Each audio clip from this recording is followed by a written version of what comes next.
Out in Indiana, the fields stretch wide. Indiana auditors here with a steady stride. The sun dips low, painting the sky so grand. Across the heartland, he will take a stand.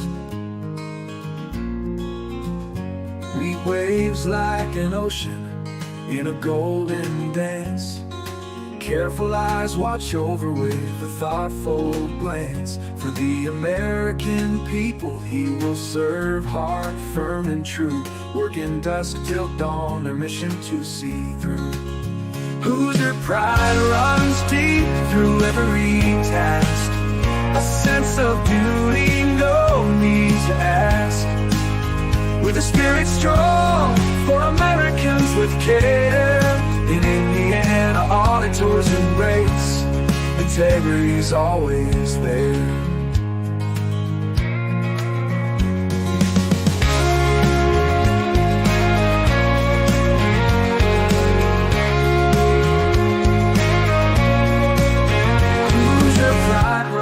Deep through every task, a sense of duty, no need to ask. With a spirit strong for Americans with care, in Indiana auditors embrace, integrity's always there.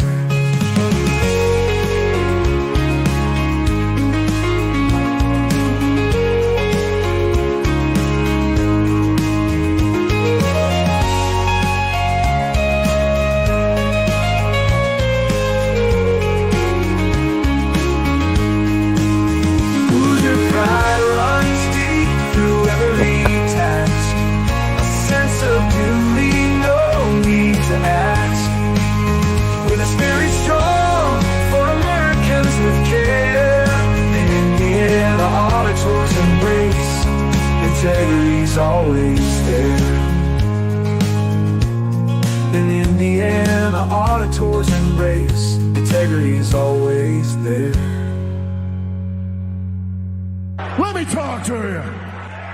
Yeah. Let me talk to you. Yeah. What's up? What's up? Hey, Bryce. What's up, brother? What's up? Everybody. Here's what's up. We have some serious issues to talk about right now. Our government does not give a shit about us, and we have proof behind it. They're using. Hold on. All right, go ahead. Play it. The 9 most words you don't want to hear. The 9 most terrifying words in the English language are, "I'm from the government and I'm here to help." Yep. Government is not the solution of our problem. Government is the problem. And that was back in 1986. You had Ronald Reagan sitting there pretty much warning us, hey, the government ain't here to help you. Exactly. And we're seeing it now after this hurricane. Yeah, yeah. It didn't go down there if you lied about it. Yeah. So thank you to Ma Bear and Mellows. We're gonna watch some videos that they played for us. That's gonna describe some of that stuff. I mean, that's just like Asheville. That's North Carolina, and then you got exactly. You have somebody down in Tennessee who's being threatened with arrest for stealing donations. Mama Bear from the government. The government seized her donations and said, "Oh, send them over to these people that we trust, and they have to go to our armory."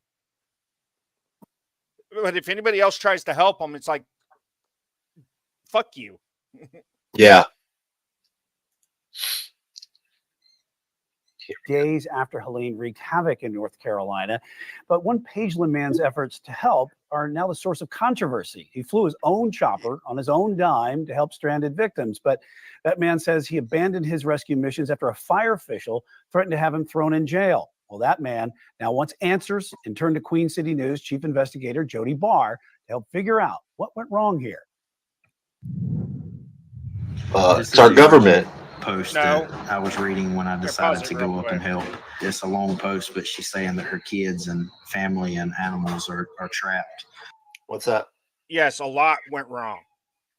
Was Well, we this know pilot- it's the gonna. fire chief was in the wrong, so was the We're gonna. pilot. People don't even know it has to do with the fire chief. That's what I'm saying. Just let me play this, buddy. No way out, no supplies, and the only way in or out is accessible by helicopter.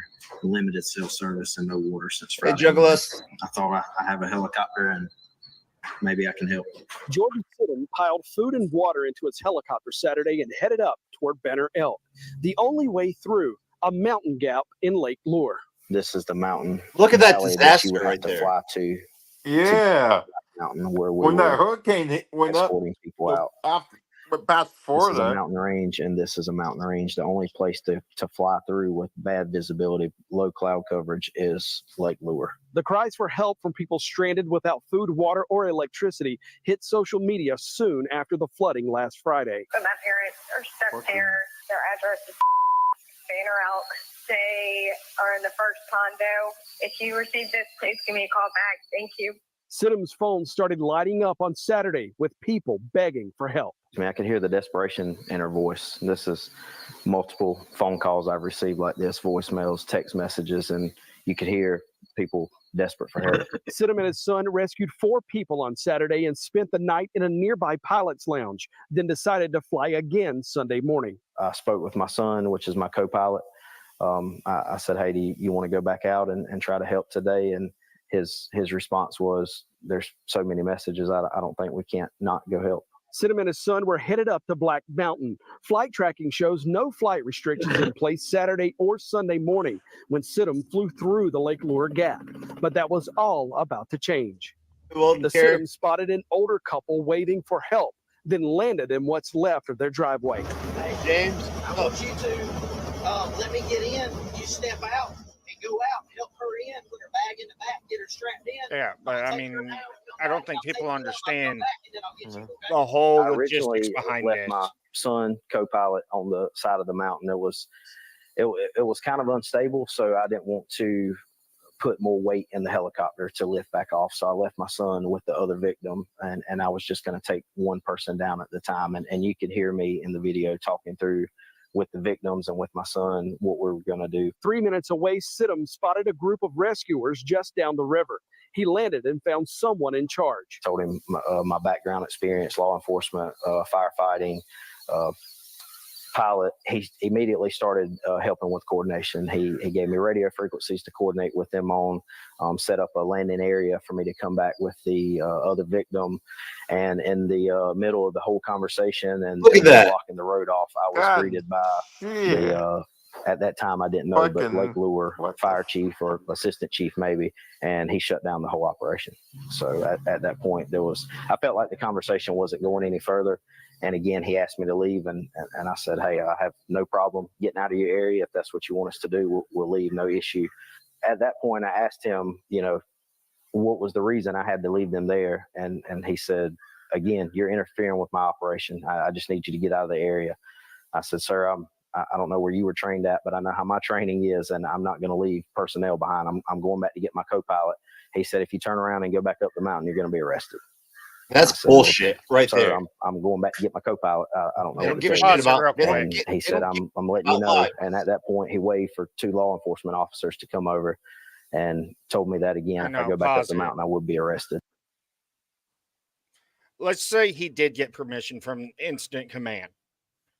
The only issue is a lot of these guys are running on 700-800 megahertz radio system. You have to have power and internet. Simplex, you can only get so damn far with. Yeah. Especially in that mountainous terrain, you'd be lucky to get 1.5 miles and have to relay those conversations. There's a bunch of interruptible channels that every fire department, every disaster team, everybody runs. They're all simplex channels. Did this guy follow the proper protocol? I don't know.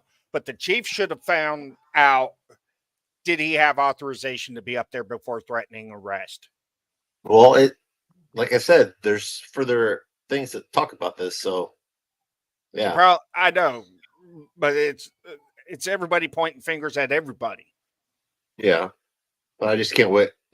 Let's wait till we talk He to flew the 3-minute trip the other back, thing. picked up his son, and left the woman's husband behind. Sure, he was flooded with emotions and trying to rescue other people. And I just felt that it was best at the time to leave. So I did follow his instructions. And I had a conversation with the female victim before I left, apologizing and explaining. She was standing there. She heard the whole conversation. And they were both very, very surprised, very upset. The husband, as I was leaving off of the side of the mountain, at that point, separated from his wife, he was upset. Yeah, and somebody else brought up a good point. Cinnamon is nearly 1,400 flight hours on a different turned his video. chopper around and headed back to South Carolina, passing people waving for help along the way. As I was actually leaving to go back to get my son, the original chief or captain that I spoke to, his crew and himself, they came back over and said, "Hey, man, we can't tell you to go get the victim. We can't even ask you to go get the victim, but we can tell you if you come back with the victim, we'll have you a designated landing spot, and they won't. We'll make sure they don't come over here." So there was no flight restriction when you went in? No flight restriction when I went in. It went in place 20 or 30 minutes after the confrontation with Mr. You feel like that was coincidental, or do you think that was because of what happened? I don't think it can be coincidental when there has not been one in place the day before doing rescue operations, the night of, the morning of, that took place after our altercation. I think there would have never been a TFR put in place. And they also did it for drones too. They talk about it. But no, somebody else brought up a good point though. What's that? If these guys are having so hard of a time with logistics of rescue and shit, why hasn't FEMA asked the 10th Mountain Division, who deals with this shit, right? That's all they deal with, is areas like this. That's what they're trained for. They're not that far away. They're up in New York. They could load them up on some C-130s, fly them into Raleigh, and transport them down there to handle all the logistics. Yeah. Because that's all they train for. Yeah. People are wondering, why have we not brought the Army in? Then Tennessee, right after Helene hits, they send 700 National Guard after they knew how bad it was in North Carolina and stuff, and in Tennessee, over to the Middle East instead of keeping them here to help. Yeah, I know. Every state. I was able to look him up. This is the second one where he describes how she was able to pick up the husband. And who is this? His title and that guy, the assistant chief of Lake Lure Fire and Rescue. That guy right here, this coward, piece of shit. Yeah, he's a tiny dick, big ego. He's the one that threatened to arrest him for saving lives. I mean, I could understand. Okay, I could understand if he was on a fire scene interfering. Dude, let's not even go. Let's not even go there. We already know it's bullshit, so we don't have to explain all that. You know, but it's a tragic. People, that's where it's bullshit. Threatening. Rescue. This is the man, volunteer helicopter pilot Jordan Sidham said, threatened to arrest him if he made one more trip up a Lake Lure mountain to rescue another person. Just minutes before, a couple waved Sidham down as he passed overhead. Mike and Susan Coffey were stranded on a cliff after the storm washed away their home and the land it sat on. We could see the water starting to get much more violent, right? And we could see trees start to go down and the water levels start to rise, but we kind of thought we were safe because we were so high up. And then we started to hear a lot of noises. Rumbling. Just rumbling. It wasn't thunder. What's this weird rumbling? Yeah, trees falling, rocks, so it got a little bit frightening at that point. We actually sat there and then we watched our house go. The cliff just dropped. That whole side of the road, the cliff just dropped off, right? All of the. See, that's why I said just wait for this to play because that's not just a regular fire scene, you know. Trees and dirt and everything else just started collapsing. For the next 2.5 days, the couple Problem is, slept in it's their also a car, crime surviving on 2 bottles of water and 2 bags of chips. Friday night. I mean, we had the Yeah. water, we had potato chips. We're also dehydrating. Like that was a great pick, you know. But so by the next morning, we were starting to get worried again of what we would have to be able to drink. We started to see helicopters go over. So every time we heard a copter, we'd just run out and start waving. There was a big pile of rocks at the house next door. So we did a big SOS sign in the cul-de-sac with the rocks, and just staying in the moment to stay positive and not worry too much. And then we saw this small black helicopter fly, and we were waving at it, and it stopped, And and it it actually circled. stopped. Yeah, it circled over us. When you saw that helicopter make a U-turn and start coming toward you, what was going through your mind at that moment? Thank God. Thank God somebody saw us. Somebody was trying to help somewhere. So that was the first time somebody actually stopped and acknowledged that we were there. And so Mike said, of course, for me to go Acknowledge that first, they so are there the with human cats, beings and then alive that Jordan need will help. come back and get you. Yeah. Sidum left his son with Mike Coffey and flew Susan to what Sidum described as a command post 3 minutes away near Lake Lure. So we land, and I get out of the helicopter, and I go towards them, and so then Jordan is able to come out, and they're just standing there looking very mad and very annoyed. And so, who are you? You know, I didn't realize he had just taken it upon himself, followed his heart to come help rescue people. And his communication is so down, it's hard to know who to let know that he has this free airspace that he can go do this. So he was telling them who he was and what he was doing. And they just were just not happy. They weren't happy give a about shit. it. And They didn't care. yeah, he said, this is our— It's not that they didn't care. This is our There's a mission, lot this of is logistics our behind it. operation. We can't just have you flying in and out. And so he was trying to tell them, Jordan was telling them, well, Okay, I'm going to say this, and I'm just going to say it once. I don't agree with you on that one. I don't give a shit what's going on. If it's something as drastic as that, Yeah, but you do whatever you do whatever you can, because there weren't there. I don't care. The fire department doesn't have fucking helicopters. No, duh. But in an instant command center, you I gotta don't give a know shit who's what they out say. there. I don't give a shit. If I'm out there and I have the ability to save someone's life, I'm gonna fucking do it. So I don't give a shit. Especially when the federal fucking government doesn't give a shit about us. And we'll explain that in the next fucking video.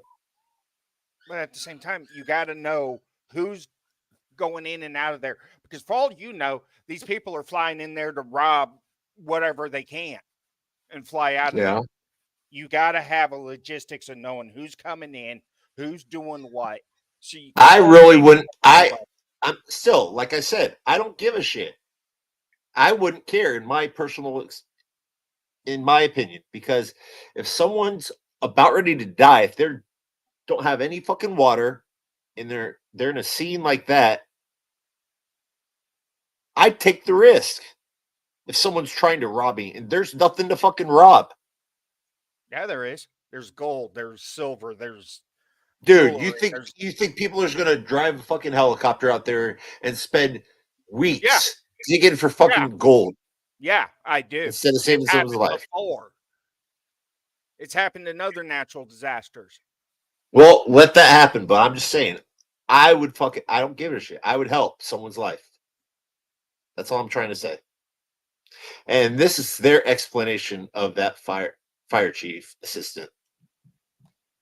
Look who peeked in the door. I Less than love 24 you, hours Mama later, Bear. Private pilots were great. being asked Watch to this. return to that area to do what Mr. Sidhum Look who's there. You were right. Just like look at her hair. Someone's whispering in her ear what to say, and I bet you anything it's that son of a bitch right there. Yeah. Look who's at the door. Is that the guy who threatened the fire chief? Is that the fire chief? Yes. You betcha. He's a pussy. was doing at that time. Do you see how Guy's that a pussy. public may look at that and go, well, that's He's a coward. How It's could a he be little a fire perplexing chief? that, The fire you know, chief's just got to have before he was balls, in man. He's going to run severely into a endangering fucking rescue burning efforts, building. and then, you know, This less guy's than a a day pussy. later, He they're can't even being face a begged to camera. come back and help. Well, I can only imagine that they went through the correct chain of command to be authorized to come here. What was the danger posed in what Mr. Sidhoon did, the specific danger that day? Well, it interrupted operations of the people who were there from national, state, and local resources. One, Come and on, How? two, How did he you know, interrupt? downtown Chimney Rock is in disarray right now. For someone who's Exactly. How the fuck was he interrupting anything when they weren't even doing shit? He wasn't. That's why. That's why. Hold on. HF Hold on. frequencies in Hold the on a middle of second. a wildfire, trying to direct firefighters to go to another Hey, what's part up, of the Central fire. Florida? Like I said, it doesn't matter, man. Dude, it's like the fucking illegals. They don't have to ask for fucking permission, but we have to ask for fucking permission to fucking save someone's life. It all comes down to logistics. They got to know Fuck, who's in there. fuck logistics. Fuck logistics. I don't give a Okay, shit. If so you someone's fly a life is in helicopter in threat, there, you crash. Now they don't know who the hell you are. I would They take got- the They got risk to to know save someone's everybody life. that's in there. I don't care. I would take the chance. Because like we were talking about before we went live, there are a lot of fucking people that are dead that they're not saying it on the fucking news. Yeah. I mean, there's people saying add 2 or 3 zeros to the numbers you're hearing. I've got people on the ground up there right outside of Asheville, North Carolina that run a nonprofit. And her pantry 24 hours after that storm hit was completely fucking wiped clean. Yeah. The next video will explain how our federal government is taking care of fucking FEMA. not trained, not Where are they getting the money from? adequately trained in emergency Like you. operations. You know, especially at that time, they should not have been in that location. But just some hours later, he was back in the area. Yeah, that's another thing I was Guy not ready to say. told him he was a That's not firefighter. ready. He used to be a firefighter and a cop, and he's not adequately trained in emergency operations. Bullshit. Exactly. You're talking about the private. Flying a helicopter. You're talking Calm about down, the private pilot. Yeah, He told him he was used to be a firefighter and Yeah. Leo. So he's The dude adequately did it for trained in 25 years. emergency operations. The dude did it for 25 years. And they let him start And flying she's and there helping sitting people there the saying, day he the next wasn't day. adequately trained. No, bullshit. What it is And they're they let gonna him. lose And they let money him. FEMA because of him. And they let him go out and start flying and helping other people the next day. Why? Because they didn't have enough fucking help. No, it wasn't that they didn't have enough help. Yes, it is, because there's no, thousands it ain't. of people No, that need it fucking ain't. rescued. No, you go watch other videos. They couldn't land the UH-60s in these areas. That's why they asked all these private pilots back, because they had small enough helicopters to get into these areas. They couldn't fly the Blackhawks in there to go land. They're too big. That's why they don't use. They do it like the fucking Coast Guard. They dropped something and they pick them up. The county welcomed him The Army in to doesn't do do exactly that. what The he United did States Coast just the Guard day does that, but before. the Army Do you don't. think his training? Well, was they could if they significantly wanted improved? to. No, they could if they can't. wanted to. Overnight. All right, Nice, pause it. The fire Pause department, it. that's the time. A UH-60 Blackhawk helicopter does not have a winch on it. The ones that the Coast Guards have had that put. Dude, all they would have, on it. all they would need to do is have to find a welder, which they have in the fucking Army, You can't just weld and it. put one on there. You can't just. They weld could it do on that there. if they would. No, They could if they wanted to. Yes, they could. If they You had the cannot fucking federal rebuild government, they weld followed the to. damn thing on. You actually have to go in and replace part of the airframe. Strip the Good. helicopter. I would completely fucking down. do it. Then why can't our fucking government do it for us? That's the point I'm trying to get. They do it. They make the helicopters for the branch. So now you're saying they don't. Now they do. He said doo-doo. All the UH-60s for the Coast Guard have them.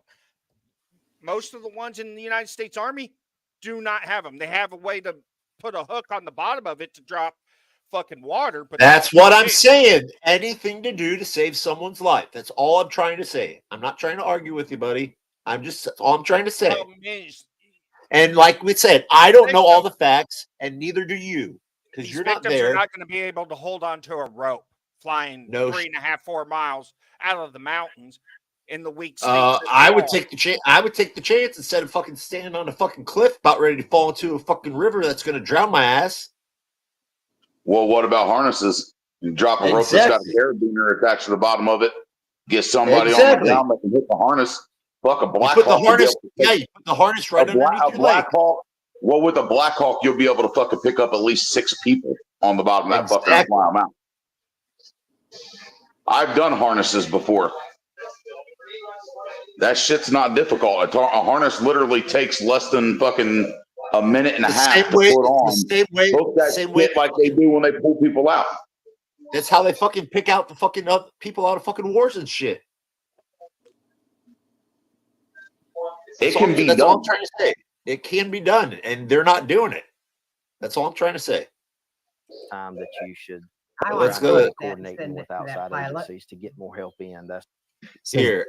I want to play this. Mama Bear found this because I wasn't watching. I didn't watch this episode of Here's the Deal, but this will explain what our government is doing with all the money that we have for FEMA. Secretary of Homeland Security. Last I checked, Homeland Security cost American tax members over $61 billion a year. Part of the offshoot of Homeland Security is the TSA, which tramples on your Fourth Amendment rights every single day in every single major airport around the country. Says, Dear Secretary Mayorkas, yesterday you stated that the Federal Emergency Management Agency, that's FEMA, which is part of your department, quote, does not have enough funds to make it through the hurricane season. This news comes after FEMA has spent hundreds of millions of taxpayer dollars on migrants due to border czar Kamala Harris's open border instead of prioritizing funding for Americans impacted by disasters. At this point right here, I would ask the question, why the heck are people even bothering to pay the government taxes at this point? And by the way, you're not really paying taxes. They're extorting you. They're holding a government gun over you, saying if you don't give us a percentage of your income, you will be caged. Yeah. I'll just go to the bottom. The aftermath of the hurricane is a major disaster. As your waste and unpreparedness are leaving Americans in distress, unable to access food, water, or medicine, and expecting help with none coming at all. And then I really enjoyed this part. You want to hear some funny shit? What's that? We're under a threat for another Cat 4 hurricane coming this week. Oh yeah, already in Florida. And it's coming right across the central part of Florida where I live at. Maybe if it doesn't decide to track in the same one as last one. It can't. There's a low pressure that's dropped down, sagging. It's forcing it. Yeah, but we know the damn government, they can control that shit and move that low out of the way. Well, I'm not saying that, but I mean, I'm saying it in the sense that they're going to make it hit Florida so that way they can wipe out a fucking red state. Yeah. Yeah. I really enjoyed watching this when I was watching. I've done meteorology classes a long time ago. Yeah. When I was younger. And I've gotten pretty good about being able to watch the data that they're putting out. Yeah. And Ian, I predicted where it was going to make landfall. Helene, I made prediction on where it made its landfall, and it was accurate where it went. And this one, I predicted the shift in the movement that it's already doing, and it's doing exactly what I said it was going to do. Yeah, but like the people in North Carolina. I mean, and it's not. It really isn't difficult to read the data. It really isn't. No. I mean, it just takes common sense to read it. Yeah. That and you know how to read radar and all that. Yeah. This guy did not go to for this Yeah, the last but hurricane. no, the people in like North Carolina need to watch the fuck out right now. Yeah. Oh yeah. Especially in Asheville and over near Black Mountain and that, because both those areas have the largest lithium deposits in the United States. You know that's exactly what the fucking plan was. They wanted to send that storm up into that area to wipe their people's properties out, to decimate it, so they could fucking force them out and take the land. Yeah. They're claiming that the eminent domain bullshit is fake. It's not fucking fake. Why do you think FEMA is stopping emergency management teams from getting the fuck in there and doing what they need to do?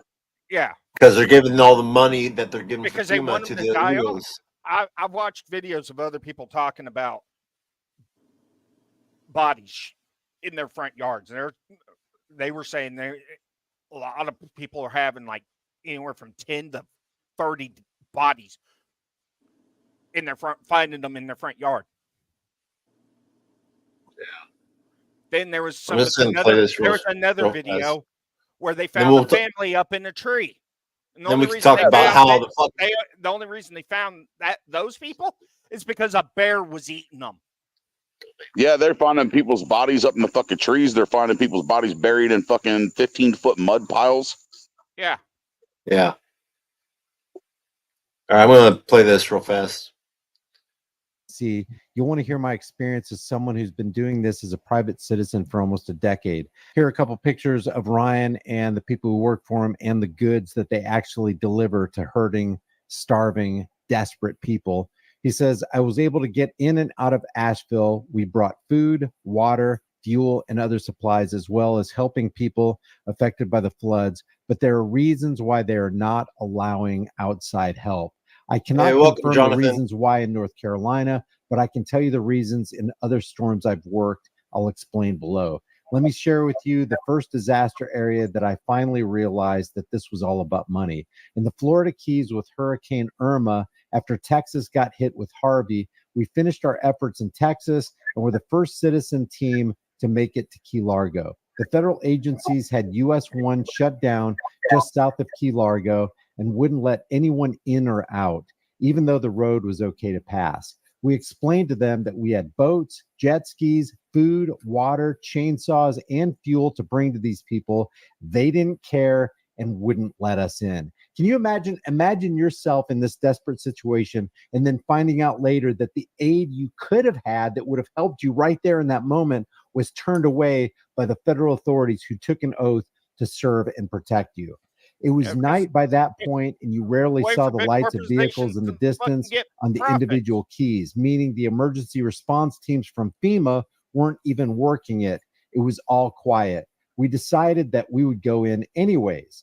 We filled up the boats and jet skis with all that we could reasonably carry and went by water around all their BS blockades and around their law enforcement presence on the water. It was 87 miles by water to get to our first stop, Cudjoe Key and Sugarloaf Key. When we arrived there, we were greeted by a homeowner, for privacy I won't name him, though we have video, who was elated to see us and all the supplies we brought.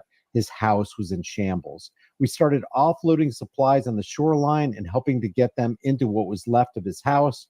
During that process, he explained to us that FEMA had set up a command center at a local high school on the island, but that they weren't doing anything to help the residents, not even bringing them water. Instead, he explained that they were driving around using loudspeakers, telling people to stay in their homes. They weren't even helping the homeowners with supplies. All right. I paused this earlier when I was playing this earlier before we went live. Who the fuck tells someone to stay in their fucking house when the houses are fucking collapsing? Or structurally unsound. Exactly. Yeah. I was skeptical at first while he was telling me about all this, but then he said something that broke my heart. He told us that the people of the Keys were all in despair because they had just seen weeks before the overwhelming support for Texas with Hurricane Harvey by the citizens of this country. He and his neighbors on all of the Keys felt like Americans had forgotten about them completely because at this point, 5 days after landfall, all they had seen was FEMA and they were of no help.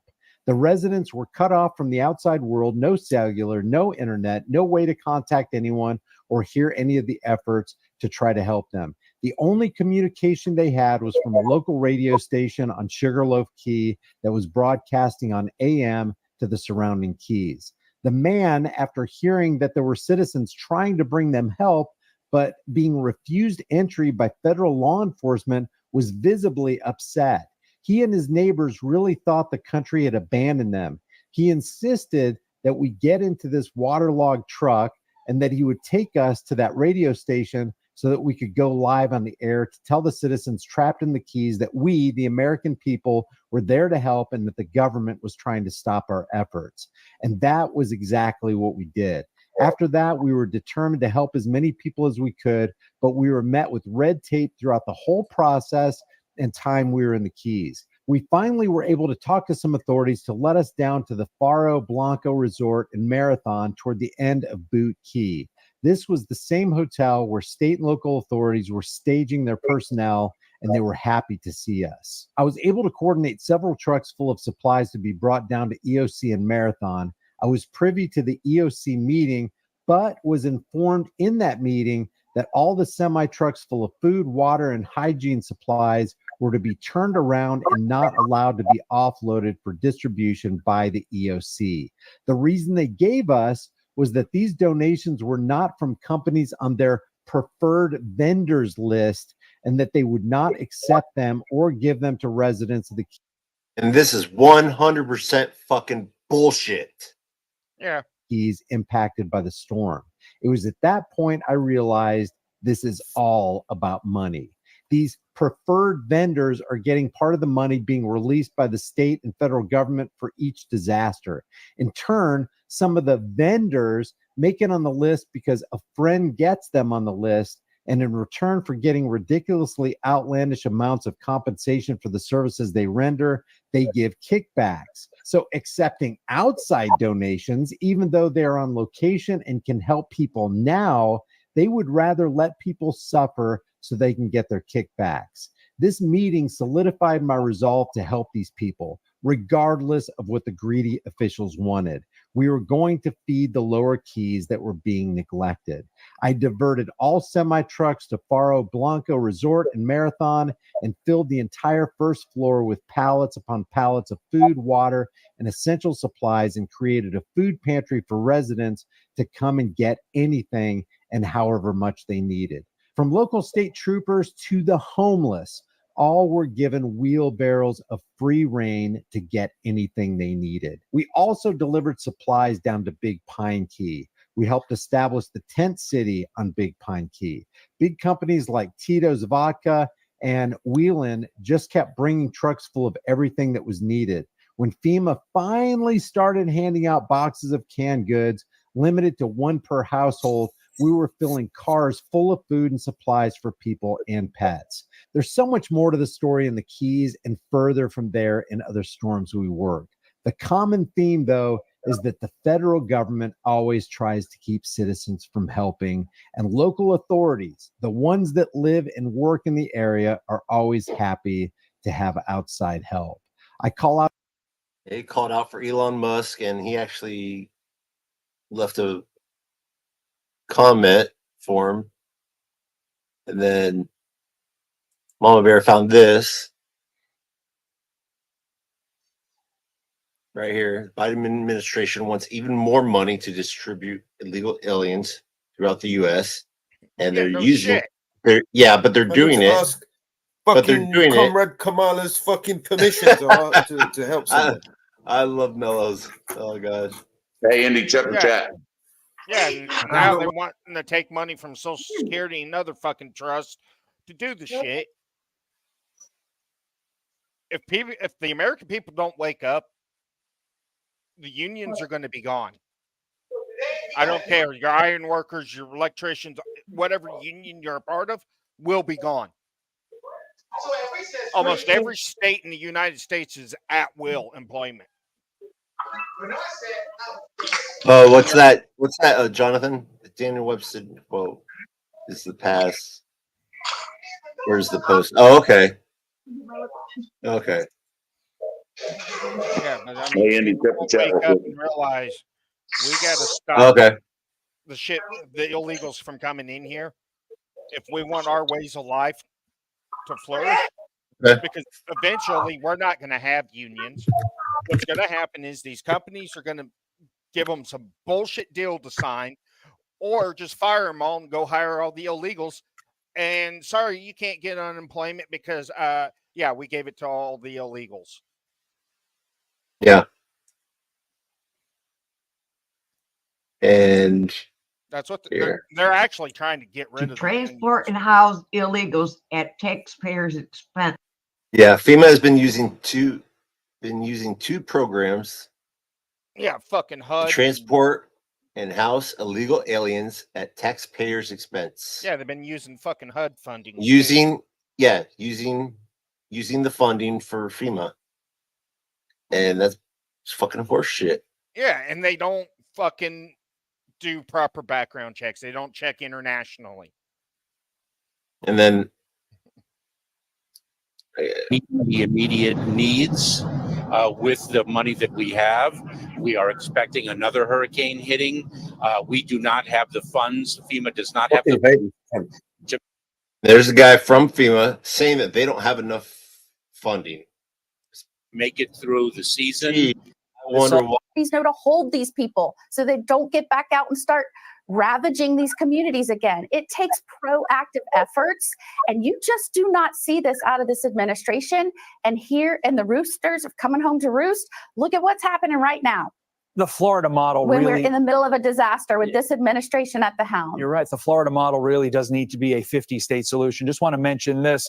You all launched an anti-looting team in response to Hurricane Helene, coming as 8 migrant workers were arrested in Tennessee, accused of stealing from flooded buildings. You guys do it right down there. I would just add, only a depraved person steals from someone in their time of need. AG Ashley Moody, thank you for your time. Thanks for doing what you're doing down there. That were told by 911. Yeah. Up in North Carolina. We're not coming to save you. Defend yourselves. This is what I was trying to get, but I couldn't get with sorry. There. That's what we had for FEMA. That's how much they took away. Oh, in fiscal year 2023, they took away $363.8 million. Program in 24, they took 650, almost double. America said it. Here, let's just. We had no money. Besides the $80 billion FEMA funding right after the devastation of Hurricane Helene. We are meeting the immediate needs. Shut the money the fuck that we this have. guy's We are expecting another hurricane hitting. We do not have dollars from a FEMA program on services for migrants. Attorney General of the great state of Florida, Ashley Moody, joins me now. AG Moody, why does the Biden-Harris administration always seem to help American taxpayers last? Exactly. That is the fucking question right there. Why is it that our fucking government does not care about us? They want to give money to the fucking Ukraine. They want to fucking give money out to fucking them and all the fucking illegals and all this shit. They won't fucking help the homeless, the veterans. I can answer that question because it's not profitable for them to do it. Exactly. It's all about fucking money. And now, PS4FD was talking about how fucking insurance is fucking collapsing on us right now. Yeah, 60 Minutes did a investigation into like the insurance down there in Florida. Finding out these insurance companies are fucking people. Massively fucking them. So you said you have a video to play after you're done talking? I did, but these adjusters are putting claims in for some of them for like $500,000, and the insurance company's only cutting a check for like $13,000, saying, "Oh, it just needs a roof." And now you got adjusters and attorneys trying to sue these insurance companies and state governments for fraud, because that's what it is. They're committing fraud on these people. Because we have to get rid of the fucking union. I'm sorry. Yeah, the only hey, problem. Slip, how you doing? The police union is just going to get way worse. They'll end up firing all the cops we have, hiring all these illegals, and you want to talk about George Floyd or fucking shit like that, it's going to go sky the fuck high, but it ain't going to be on black or brown. It'll be on white. Yeah.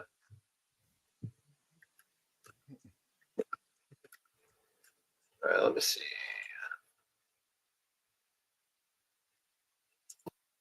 That's the video for what's happening to somebody in Tennessee. All right. Well, let me copy and paste. Shit. Hold on a second. I'll do it with I'll do it with Yeah, I'll get it on my phone.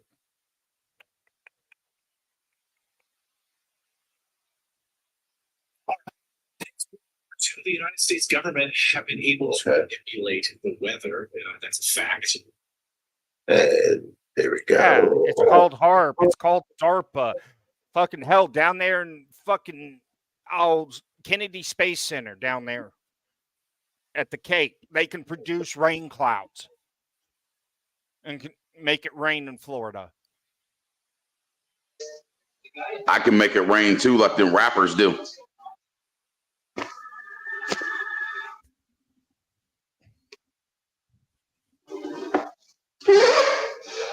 Oh yeah, it's more of a legalized pyramid scheme.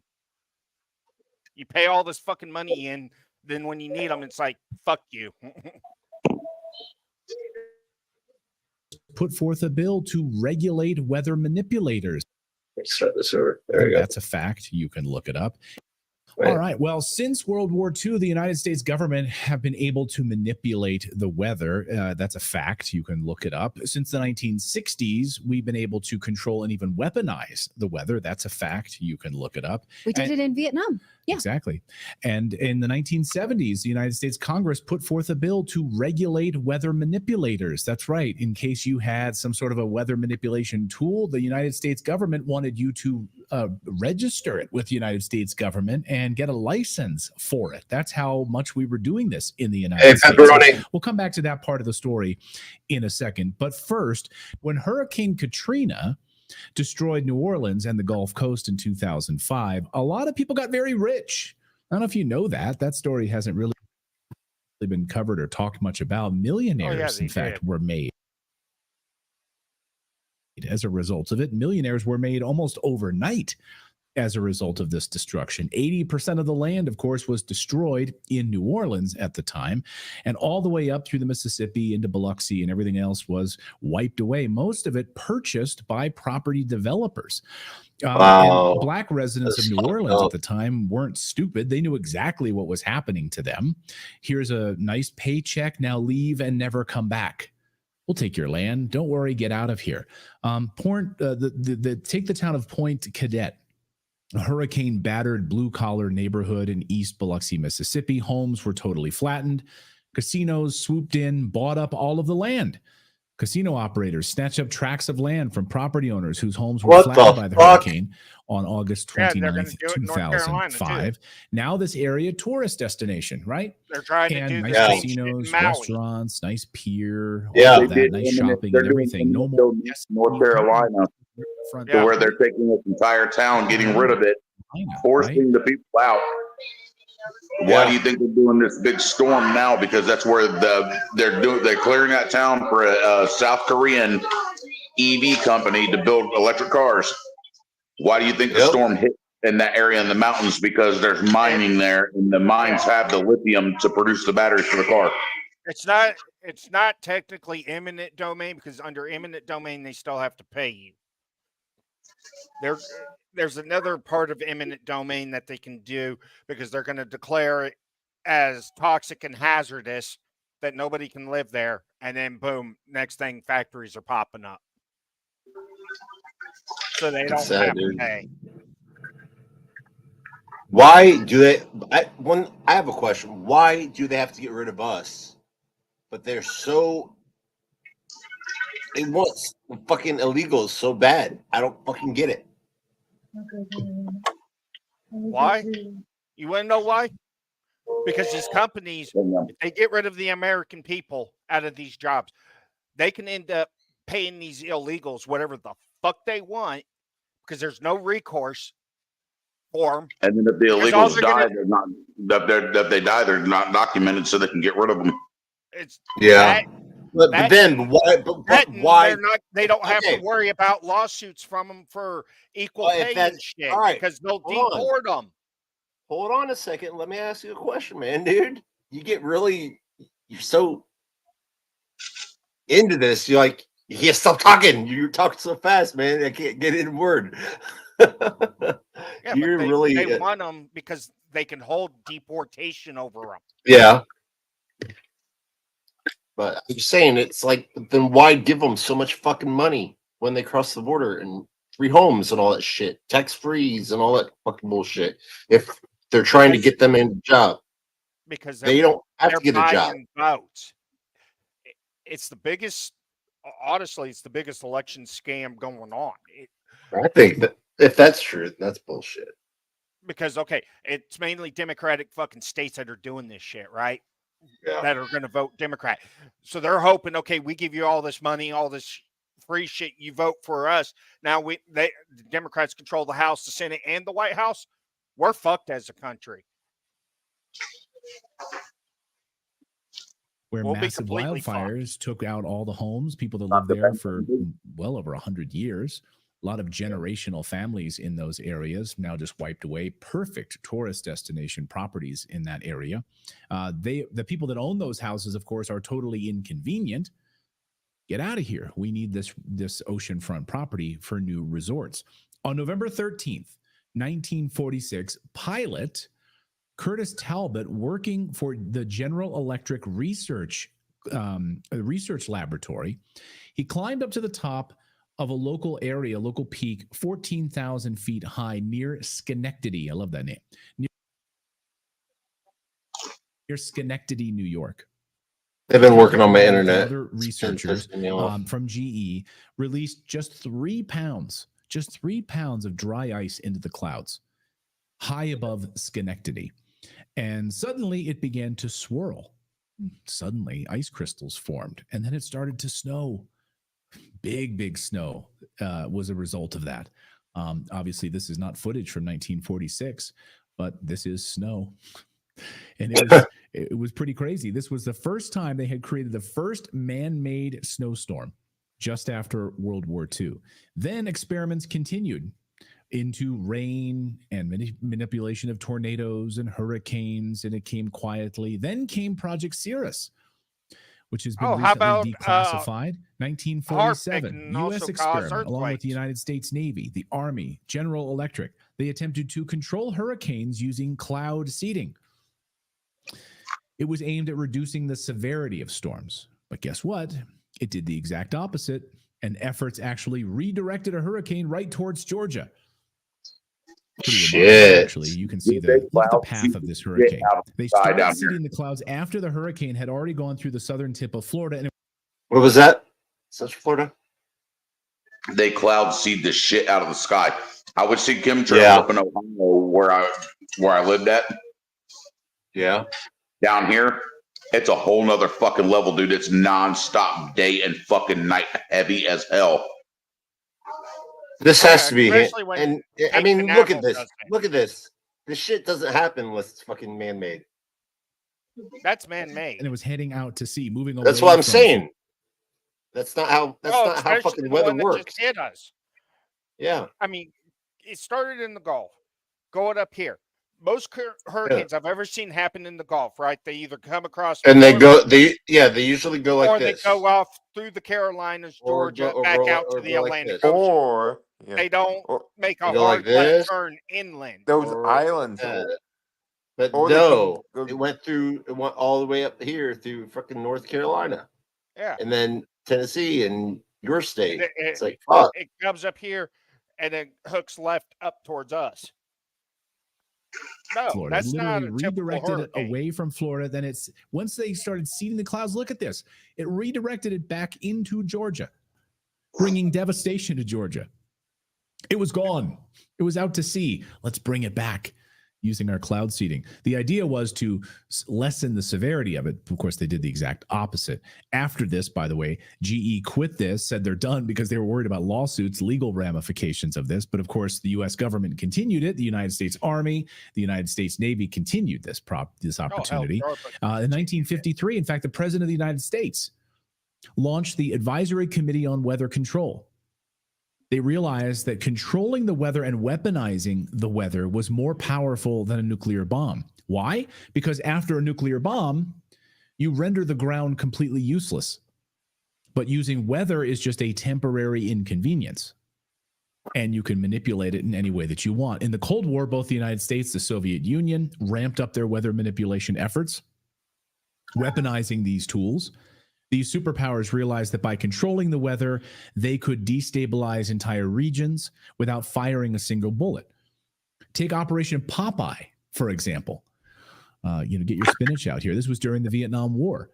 Is a prime example. Through cloud seeding, U.S. forces in Vietnam extended the monsoon season over the Ho Chi Minh Trail, creating floods that hampered enemy supply lines. This was the first real-world application of weather manipulation for warfare. The weaponization of weather. And but it I'm worked. sure they don't do that anymore. I'm sure they don't at all. All the supply lines were stuck on the Ho Chi Minh Trail, and the U.S. bombed the shit out of them. They were stuck. Perfect destruction. You can actually still see the craters today along the Ho Chi Minh Trail. All of the bombings that happened in that mud-soaked, in that mud-soaked incident. These programs continued in earnest, of course. The United States and Russia, then the Soviet Union, both explored weather manipulation during the Cold War. The U.S. considered cloud seeding to break up tornadoes or even to induce drought on the Soviet Union. We're gonna dry you up. No food production in the Soviet Union. The U.S. also considered melting polar ice caps to alter climate patterns against the Soviets. Fast forward to today, and we have to wonder, have these programs quietly just sort of continued? Advanced to the point where entire storms can be created or intensified at will? Take Hurricane Helene, for example. On the surface, it seems like, it's just another storm here, right? Another intense storm. But there are clear signs this could be the result of human intervention. The erratic nature of this path, the unprecedented rainfall, we're talking over 40, but they haven't categorized 40 trillion gallons. Type of hurricane. 40 trillion gallons of water. Unprecedented. Yeah, look at this shit. Yeah. The problem is it wasn't a Cat 4. It was a Cat 5. You want to know something funny about that? The markers were there proving that storm was manipulated and directed. You had a low pressure system. You had a low pressure system to the left of it, dipping down into Louisiana, preventing it from to go up that way. Then you had a high pressure system sitting off the East Coast, just right off the East Coast of Florida, forcing it, funneling it straight up into an open area. Yeah. All right. I was watching. I'm just gonna say this. The jet stream on that. Hey, Mama Bear.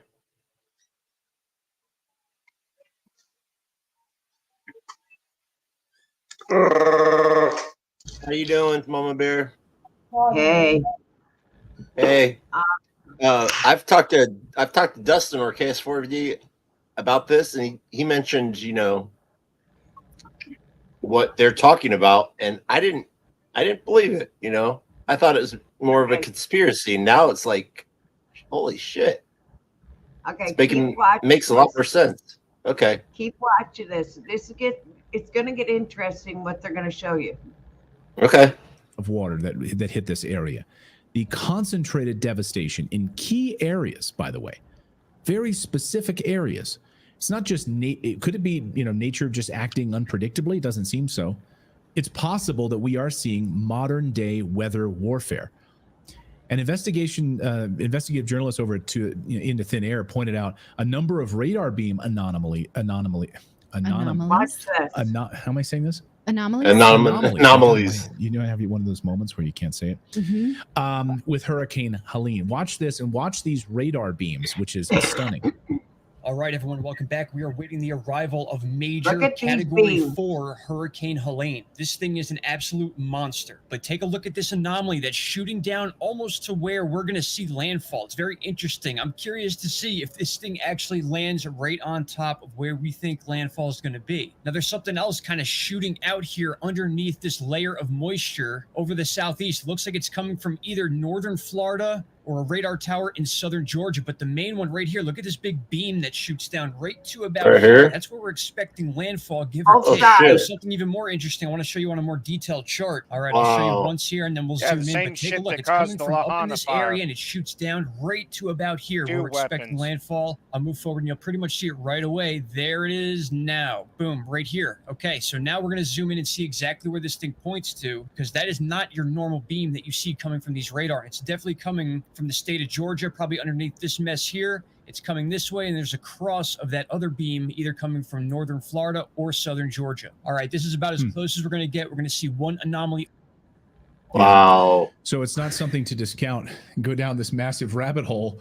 Want to go down this massive rabbit hole with patent applications that have been in the works I with don't think they sound, came from using Georgia sound or Florida. I technology think they to came from redirect weather space, patterns, from using new cloud weapons. seeding, using these types of beams to redirect clouds. Unbelievable. It's not something to discount, especially when the people of North Carolina right now, specifically Asheville, rightly want to know why suddenly there was a massive hurricane that struck their land, bringing 40 trillion gallons of water.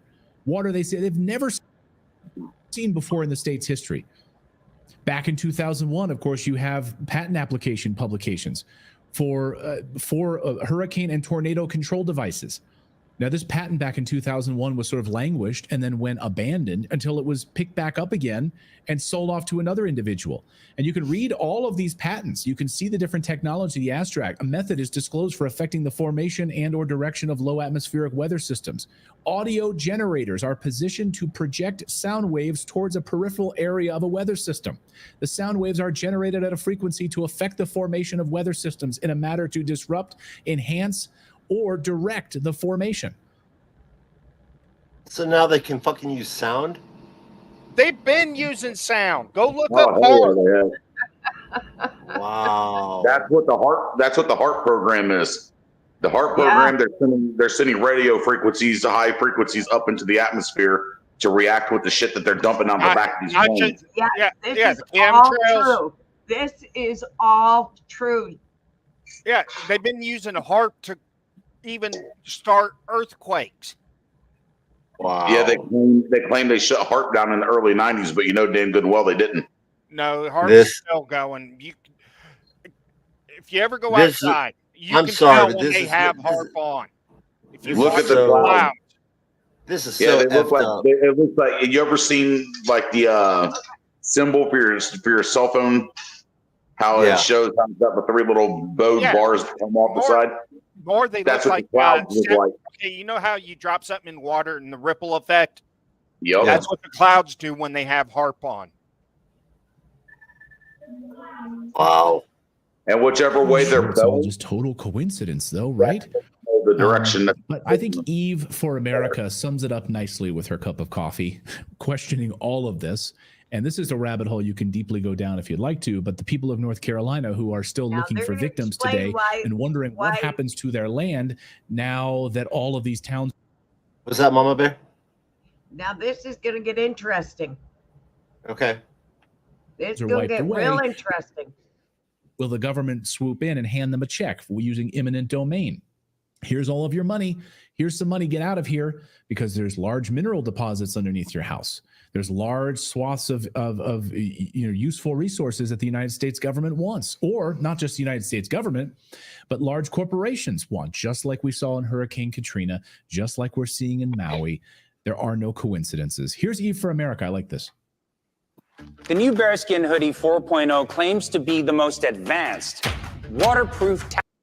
Hey, I'll tell you Eds. what I find suspicious as shit, that one of the areas affected by Hurricane Helene is the world's largest lithium deposit, and the DoD just entered into an agreement with this company right here to mine lithium for electric cars starting in 2025. Now that area is completely devastated. Valley. This was a $90 million agreement between the DoD and this company right here to get Kings Mountain, North Carolina lithium mine up and running by 2030. If that area has been inundated, is in a disaster zone, then the government can come in and do eminent domain, and they can pay you what it was worth 5 years ago rather than what it's worth right now. Imagine that your home has turned into a watery lot and the government comes to you and says, hey, I'll pay you what you paid for it. You're going to take it and you're going to go, right? What do you think is going to happen right here now that they want this lithium mine up and running by 2025, 2030 at the latest? Back in 1947, we had the Florida-Georgia hurricane, or Hurricane 9, and it was the first hurricane to be targeted for weather modification. What happened was General Electrics, the U.S. Navy, the Army, the Air Force, they poured dry ice into this hurricane using airplanes to see what would happen. Would they slow it down? Well, what happened was it slowed down a little bit, but it turned west really sharp. Let me show you. This is the path that the hurricane took in 1947. Does it look similar to you? Probably not. It's a coincidence, right? Moving on. I'm sure this is just another coincidence, but do you know who owns the most shares in that lithium mine? BlackRock and Vanguard. Get the heck out of here. You just get the heck out. You get the heck out of here, Eve. I cannot. I love Eve with her cup of coffee.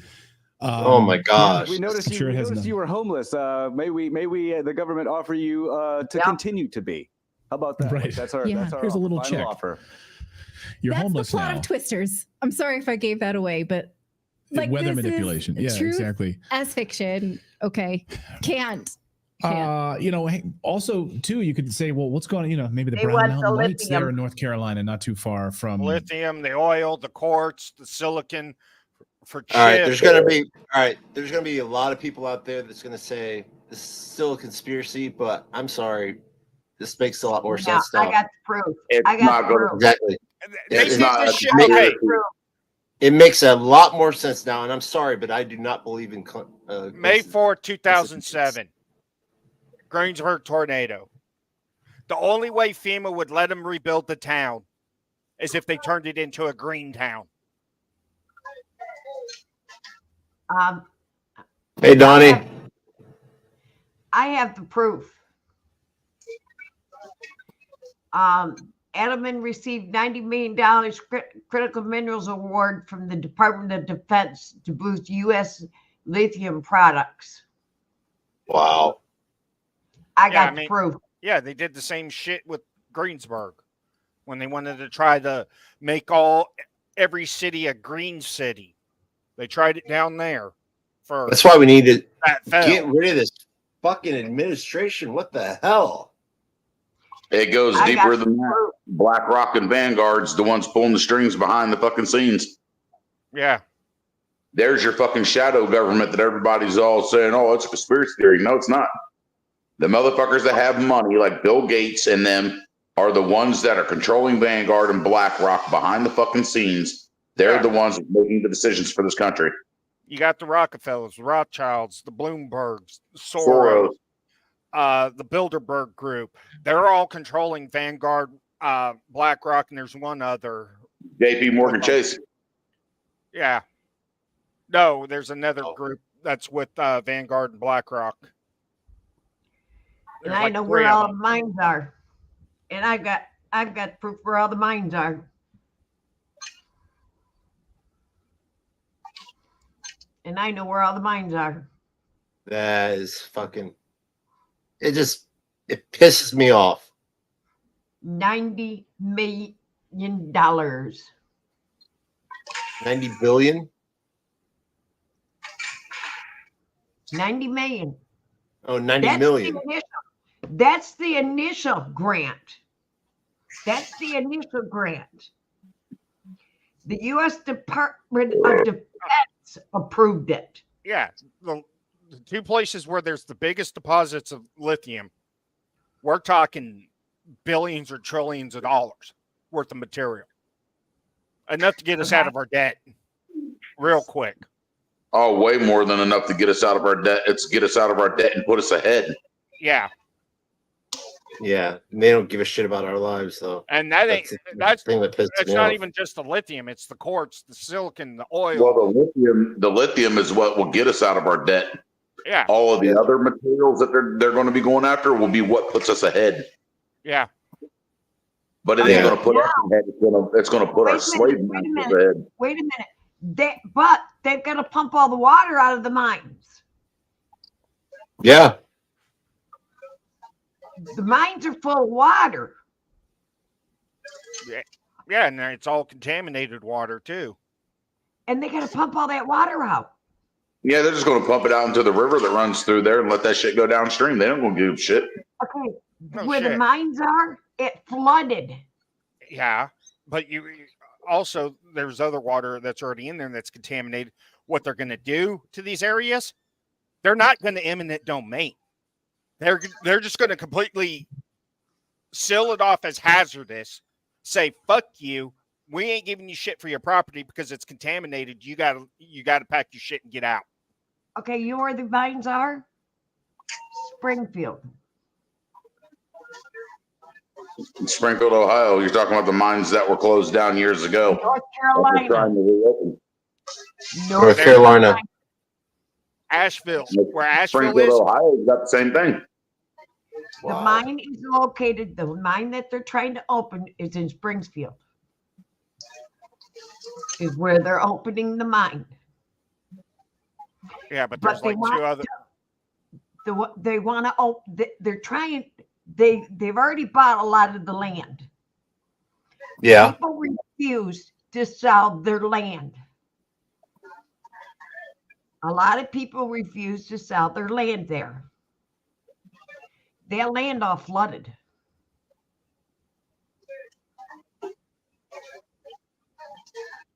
All that land flooded. Okay. Oh hell, what's that town up in PA that nobody can live there because the fucking coal Centralia. mine's burning? Yeah. Centralia, Pennsylvania. That's what they made the whole Silent Hill series off of. Yeah. A trash pile at the edge of the city. They burnt their garbage There's a and a place set of in clothing. Oklahoma too. I can't remember the name, but it's up in northern Oklahoma near Miami County, Oklahoma, where What's up, Big Chief? They were mining Big Chief.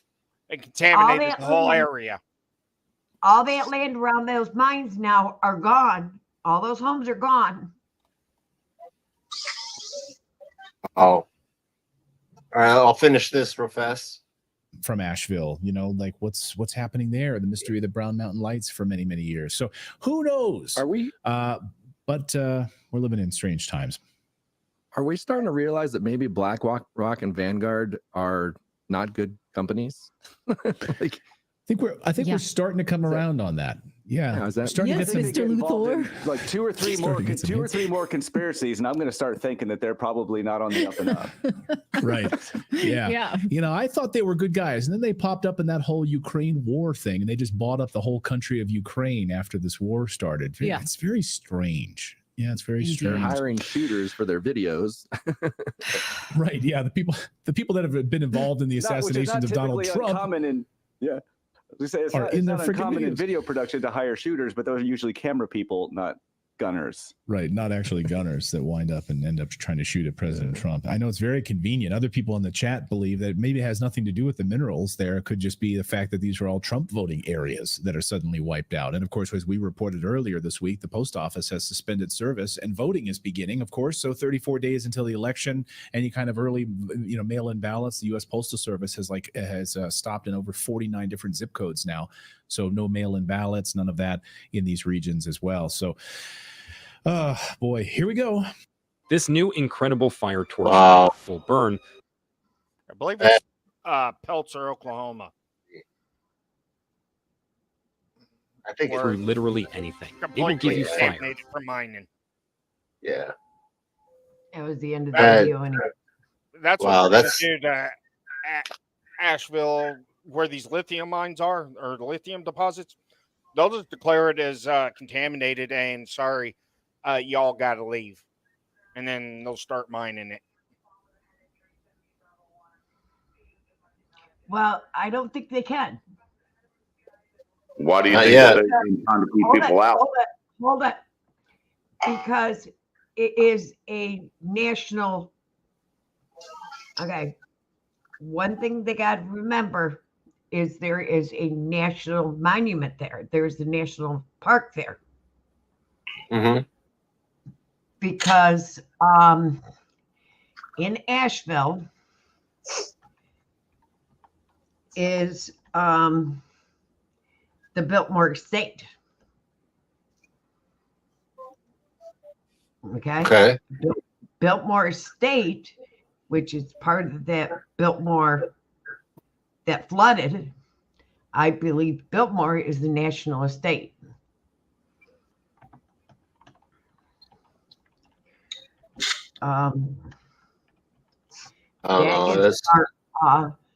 Biltmore Estate, is that a national Biltmore Estate Museum?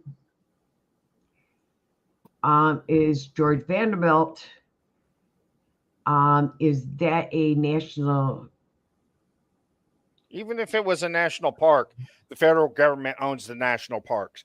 They're going to do whatever they got to get resources out of them. They've already started in Nevada. Okay, it's privately owned house in the United States.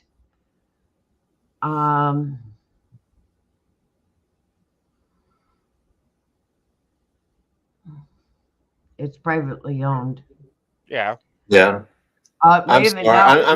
I'm sorry for being so quiet, but it just it's on the U.S. National Register, and it's a U.S. National Historic Landmark. They can't touch it. Yeah, they can. No, they cannot. Yes, they can. Under health and public safety, under HHS, they can. If they declare that area is contaminated, people aren't going to be allowed to go there anyway. They can seize that whole damn land and not pay anybody shit for it. Sorry, eminent domain's out the door. This is contaminated. We got to bring the EPA and clean it all up. But they're not going to clean it up. They're just going to mine the shit out of it and say, fuck you. I bet you they'd have a fight on their hand. Yeah. Yeah, good luck right now. There's already 26 cases with the EPA that's still in a standstill in the Supreme Court. They're getting tossed back down to lower courts and going back and forth, back and forth. But even the Supreme Court's also ruled if so under like public health emergencies and crises, the Constitution, the laws do not apply. Yeah. The government can do whatever they want under that. Why do you think they could have force faxed us if they wanted to under the C word? There's no repercussions. That's why people that have had complications with them, they can't sue the companies because of the Emergency Authorization Act that they did for it. The companies can't be held liable.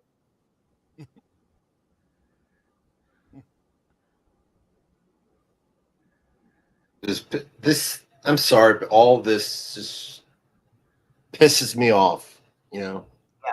Oh, especially with the whole Health and Human Services with the federal government that can declare an area unsafe due to public health and safety, and they can do whatever they want with it. Yeah, it's bullshit because they don't even have to do eminent domain or pay you because of it. Yeah. When we're showing this all off. Sorry. When the hell is all the citizens going to just wake the F up? Yeah. So, but I thought you'd be interested in that. Definitely. Yeah. So, I mean, they manipulate the weather all the time, Andy. Go outside and watch airplanes fly by. You can tell the difference between a chemtrail and a comtrail. Comtrails will disappear. Chemtrails won't. Yeah. So, well, I'm going to jump out. Okay, Mama Bear, thank you for that. I really appreciate it. And thank you again for letting us use your live to help us. Yep, not a problem. Not a problem. All right. I don't know. I don't. FEMA's a joke. What's that? Juggalex. FEMA's a joke. Yeah. FEMA is nothing but worried about what's happening on the border and what's happening to the illegals, and all the money for FEMA went to the illegals, and there is no money for the American people. And our national crisis. I mean, it wasn't just the illegals that the money went to. Hell, they took 80 billion from them and sent it to Ukraine. Right. Yep. And we have another hurricane, Milton, that's getting ready to hit Florida right now, and it's going to take the whole state of Florida, not just part of the state of Florida, the whole state of Florida. They're supposed to hit them Wednesday. There's no money for them. It's going straight towards Central Florida.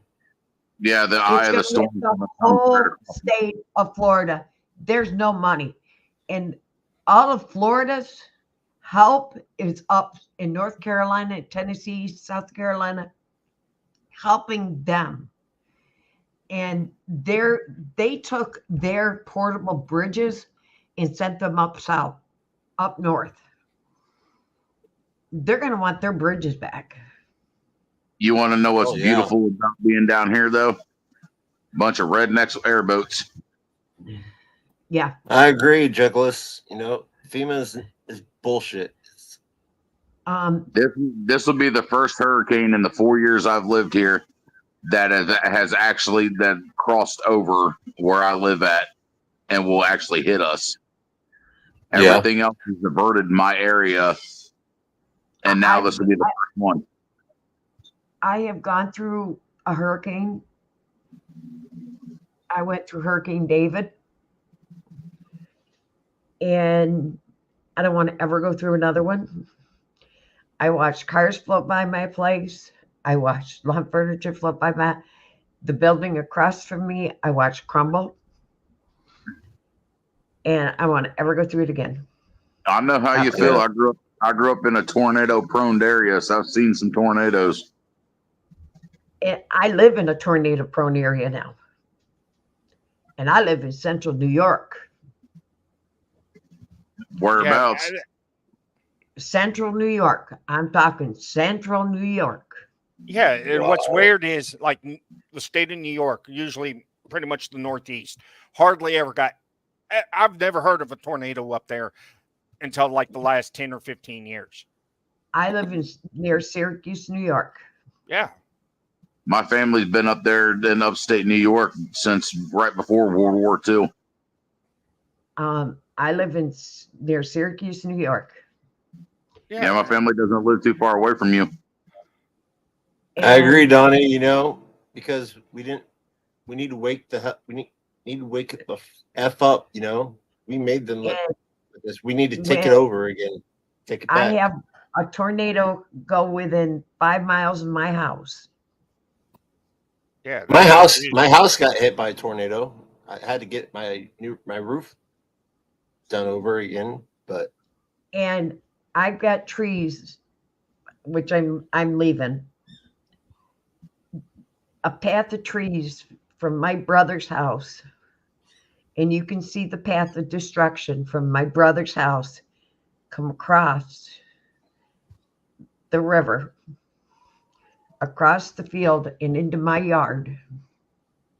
Wow. And from my house, the county, the weather, mine was a windstorm, but 5 miles from my house, it was a tornado. And roofs were ripped off. Sheds were thrown. Trailers were moved.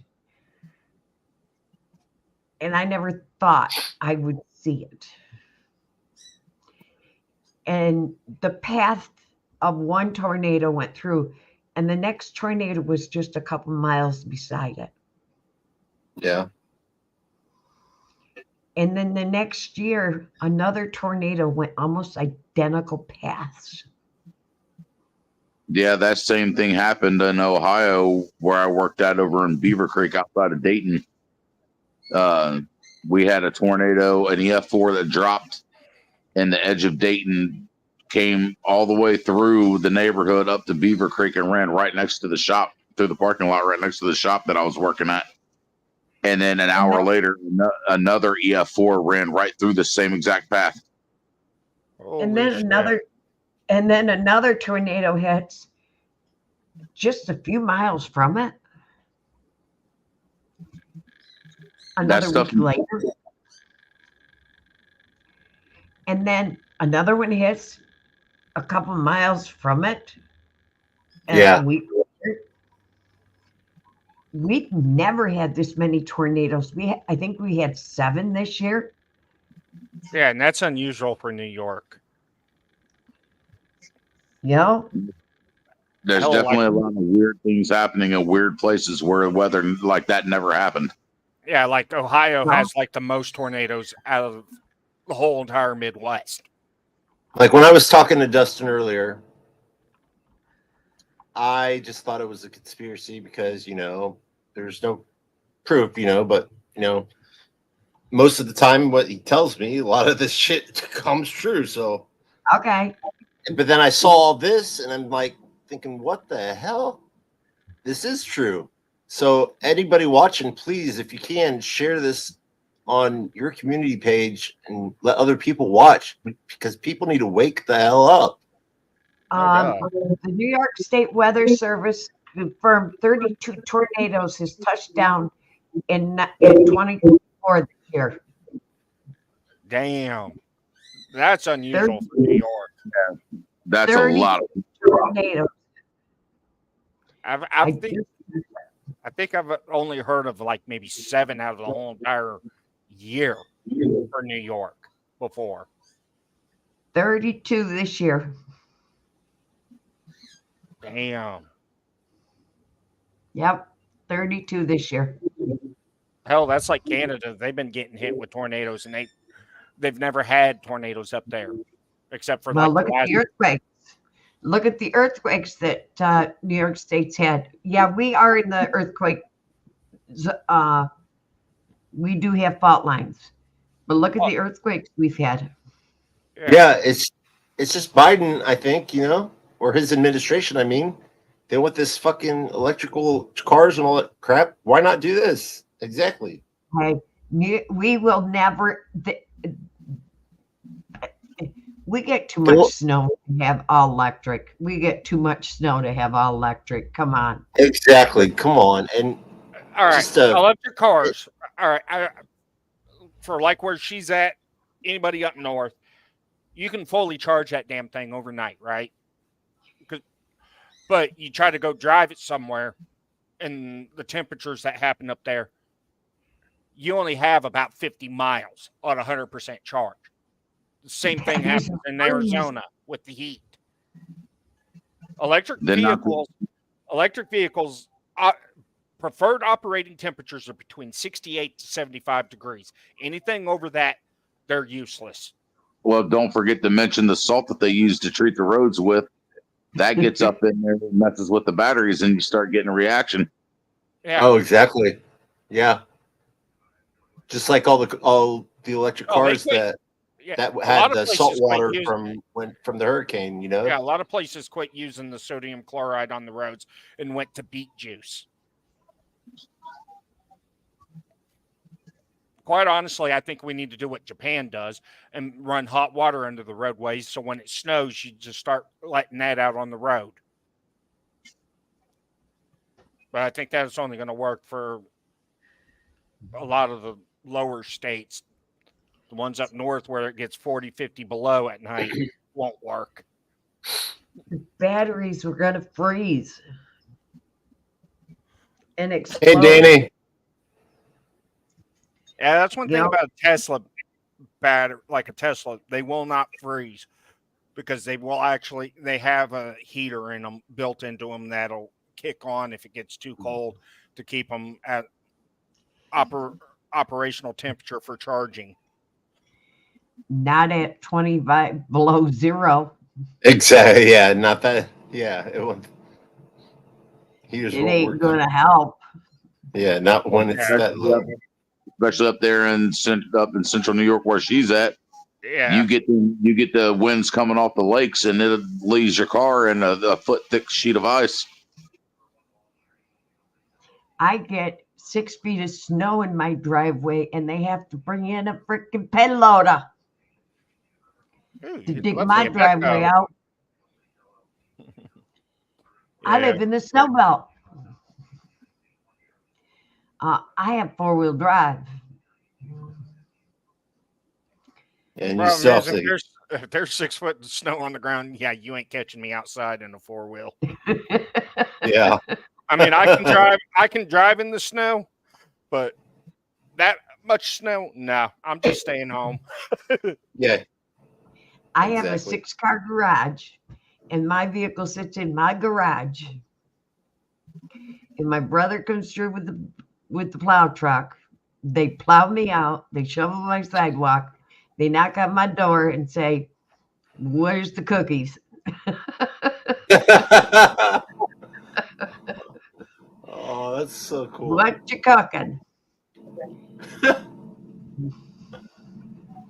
I have a traveling crock pot. I thought you said traveling crackpot. I have It kind of it cut out there for a minute, and it sounded like you said traveling crackpot. It did. No, crock pot. Okay. Just to clarify that. I have a traveling crock pot. I always call them cockpots. I always put out the R out of it. Yeah, where'd Bryce go? My he dropped brother out. my brother does my driveway, and I feed him. I give him cookies, and I give him a crock pot with his dinner. And see, there ain't nothing wrong with that. That's how this country used to be, where people would help each other out. And nobody does that anymore. Nobody understands that. Well, Exactly. I also store his motorcycles in my garage. Yeah, because the government doesn't make money off of that. If we were to help ourselves out of disasters, the government wouldn't have money to do anything. Or a way to fuck us and make us have to fight them for 5 years to get anything done. Yeah, here, and then when the snow melts, we flood. And everybody helps everybody out. And, it's just like, the pilot. We don't wait for the government to say you can go in. Exactly. That's why I was arguing with Dustin. I said, I don't care what's going on. If I have the ability to save someone's life, I'm going to take the risk. We have a campground by me, and people live there year round. And when the river gets too high, it floods. And everybody with pickup trucks with tow hitches will go down and we'll pull campers out. We don't wait for anybody in the federal government, the fire departments, or anybody to say, you've got permission to go in there. When the owner of that campground says, puts out a call for help, we go in. Yeah. I've gone in and I've stood there next to an elderly couple that live in their camper. That's everything they own. And I've hooked up to that camper and I've pulled that camper out. Went in when nobody was there at their camper. We unhooked that camper. We left the sewer hoses right there. And we pulled that camper out. We threw their chairs in the back of the pickup truck, and we pulled their camper out.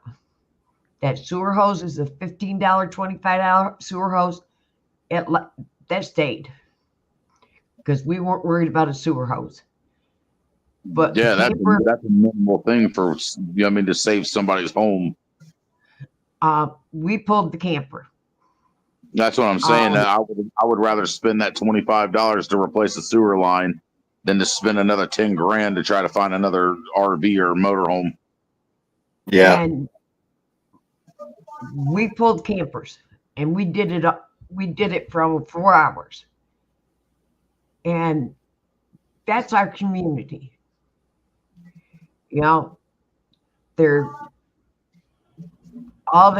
We had another pickup truck down in there, and they were just throwing kayaks on it. That's what we do. We don't wait. Yeah.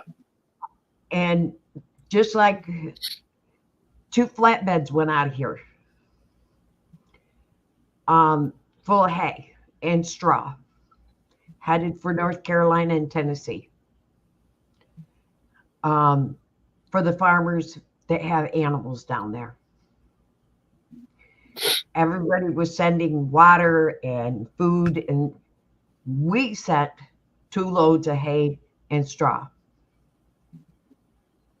because we knew there was farmers down there that had animals. They sent a whole box truck full of nothing but pet supplies.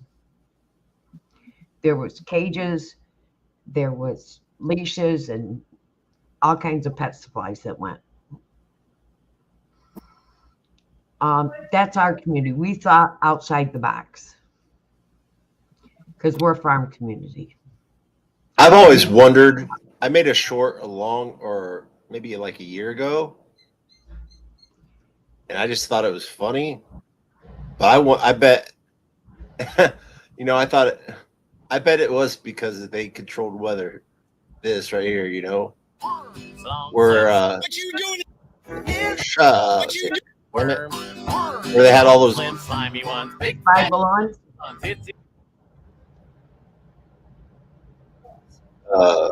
on, they had all those worms coming out in China. Yeah. All those worms. But, now I know. All righty. Well, I'm getting off of here. All right, bye, Mama. Bye, Mama Bear. Have a great night. But yep. If you ever want to get a hold of me, I'm Mama Bear at vigilante.media. If you ever need to get a hold of me, drop me an email. And I'll always let you know about some good videos. Sweet. Sounds good. All Thank right. you. Yep, because I can always find them. Yeah. All righty. All right. Yeah. Take care of yourself. Yeah, take care of yourself, okay? All righty. Bye-bye. Bye. Night, everybody. Good night. Yeah, the only problem is sending donations to Tennessee and North Carolina. I would not do it right now until there's until you can find certain points of contacts, because Tennessee, any donations that are going in there right now, the state's stealing. I do have a contact in Asheville, just outside of Asheville, North Carolina. Yeah. You do? Yes. Wow. She runs a nonprofit. She also has worked with the Cajun Navy a few different times as well. Yeah. She runs a nonprofit. She runs a nonprofit organization just out of Asheville. Yeah, I know there was somebody taking donations in at an airport in Tennessee, and the sheriff threatened to arrest her, and then the state said, she was stealing donations. That's why it was shut down. And if you're going to send the donations, send them to the sheriff's department so it can go to the armory. Bullshit. No, I believe you. I'm saying saying that's bullshit because I know where that money's really going. It's going in their pockets. It wasn't money. It was food, water, diapers. Yeah, they want to lock it up so that way it doesn't go to the people who need it. They don't want to give it out. Same reason why they're trying to get rid of all the homeless. Yeah, the lady that I know, I've known her for 7 years, and she's a really good lady. But she's a registered. She's a retired RN. Her husband is a contractor that has helped build a few homes for some veterans up in the mountains there in North Carolina, where the government wouldn't step in to help these veterans out. He went in out of his own pocket with his company and built their homes for them. They were one guy was living in a 40 by 40 military tent on his property on the side of the mountain. It was him and his wife, and both of them were in their 70s and didn't even have a house. And him and his crew went in there and built a house for him up off the stilts. Oh, sweet. I'll be right back. I just got my package. Hell, they're getting ready to, once they build the new senior center, they're going to tear the that down by me, or they may even do it before then. They want to put 70 tiny homes there. And it ain't for the homeless. So who the hell they putting them there for? Illegals. It'll be the damn illegals. Well, then your community needs to step together and fucking stand up and say, no, you're not doing that. We don't want that in our community. Yeah, I know. I'm about to write a nasty damn letter to the city government saying you don't waste the $7 million on that shit. Better yet, you shouldn't have wasted $60 million on building another damn sports center that we don't need. Yeah, but if I was you, I'd try to I would send letters out, but not only that, I would start getting petitions going. Have the community sign the petitions. Test these out. I just got them in the mail. Ooh, them are the fancy glasses that you were talking about, huh? Yeah, do they look like them? No, they look like real ones. So. They look like the glasses that my brother wore when he was in the Marine Corps and basic training. They called them BCs, birth controls. Oh, they didn't give him the Harry Potter glasses? No, they gave him the BCs, the old 50s look glasses, the big thick frame glasses. Yeah, that's pretty much the Harry Potter glasses. I'm gonna have to charge this and test it out. Yeah, how much? If you don't mind me asking, how much were they? Not that much, because I got them off that Temu, but they were like about I think $30. But I had a $20 credit from. So do they come with a SD card, or do you got to buy that separately? No, it came with one. I heard that you didn't have to take that SD card out. You could plug that directly up to your laptop and transfer all your video straight over to your laptop from the glasses themselves. Yeah. Here's what's going on. Wasn't you the one that said that it pops up and it's the computer thinks it's an external hard drive? Yeah. Here's what's going on with donations going into Tennessee.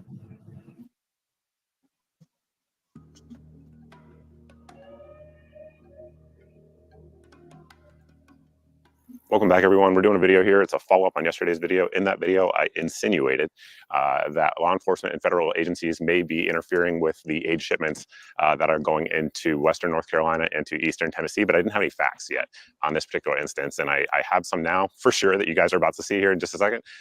So long story short, let me just tell you what happened and why I actually went out there yesterday. It was to deliver aid, obviously, and to showcase the great people out there. That absolutely is one thing I was doing. One thing I was also doing was trying to protect those people.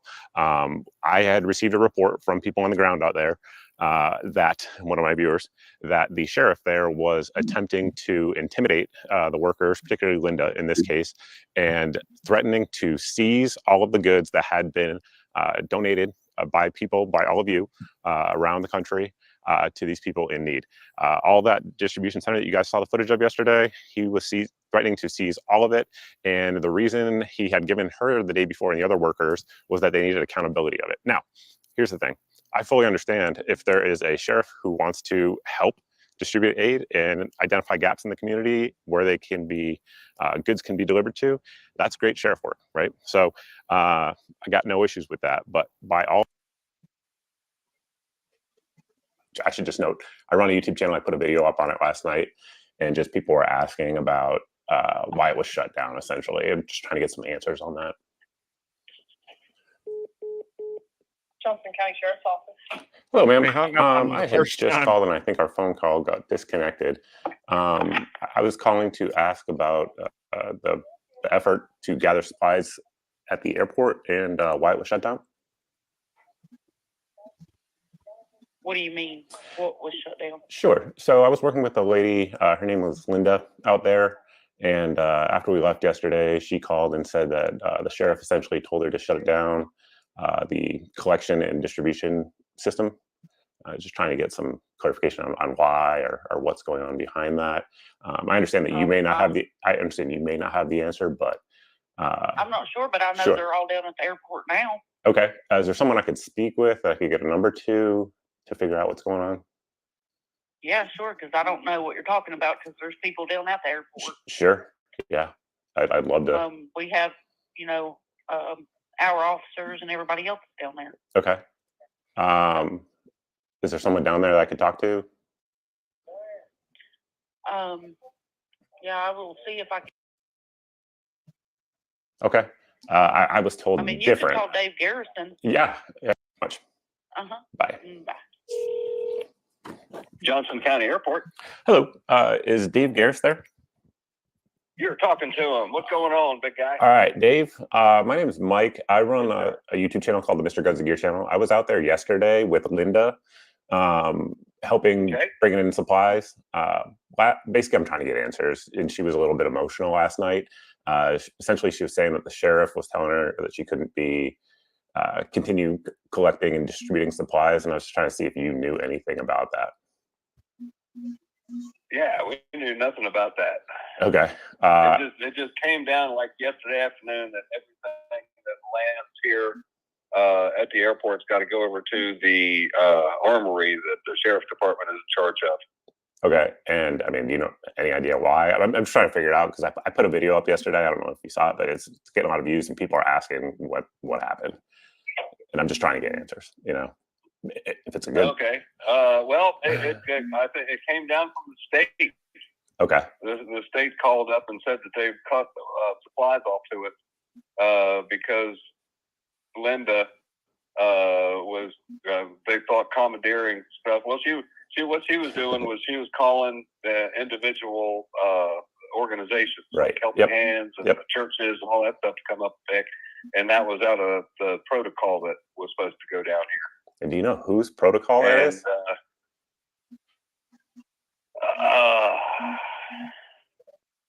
Yeah, her name's can't remember her name over there, and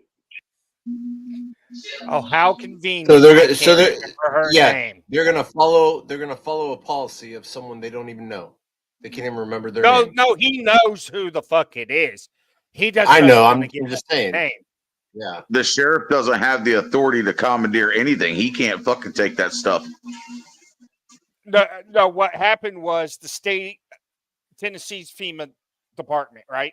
Because you have the federal FEMA agencies, and then every state has a division of FEMA. The division of FEMA in Tennessee called up and said to take the shit.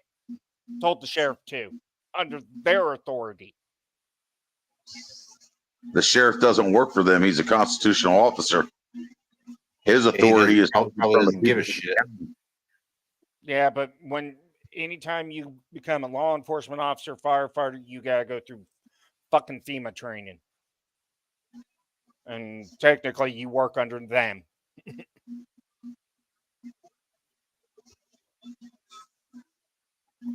Are you shitting me? What the?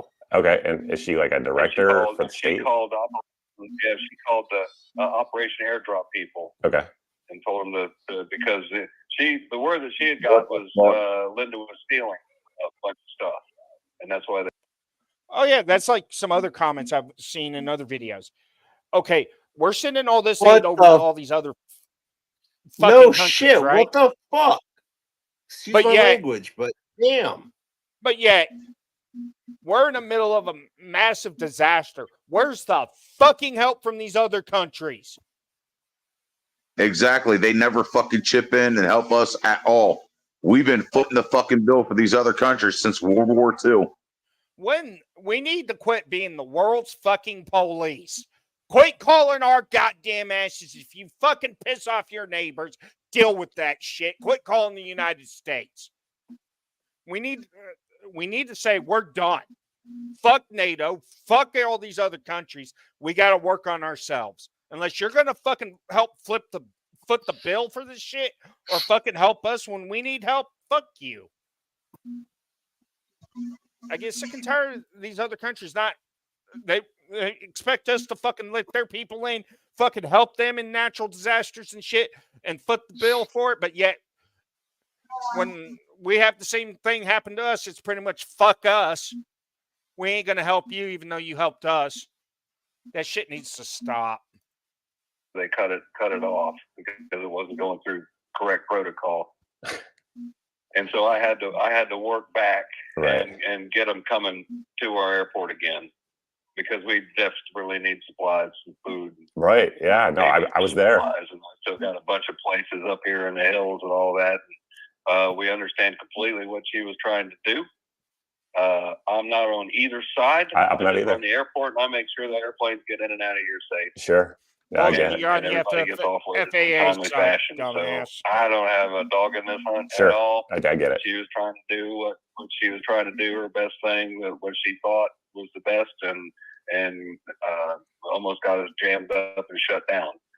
Wow. So. And so the supplies that are coming in now, are they just going to the armory directly? Is that how it's working? Yes.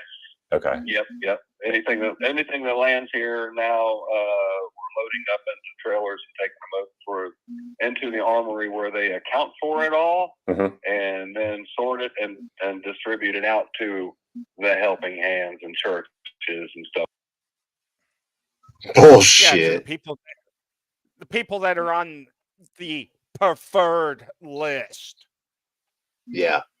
Well, see, the beautiful thing about my friend that lives in North Carolina, it's all, if you bring it in by truck to her place, it's all on private property. Yeah, if you can even get into fucking Ashland right now, because No. She don't live in Asheville. She lives outside of Asheville. yeah, but trying to get into that area, good fucking luck right now. Oh, you'll be able to get to her. Nah, no, not after the videos I've heard of other people saying the military has almost every road into that area at gunpoint, checkpoints. And, yeah, that's outside the perimeter of Asheville itself. Yeah. She lives out more rurally away from the towns. So the people after Asheville have to go out to her. They can't. They can't even leave the town. What the hell do they want with them? To die? Yeah. They want them to die. No eminent domain, no payouts to nobody. Now they get the fucking land. They're hoping they'll kill each other off or die of starvation and dehydration.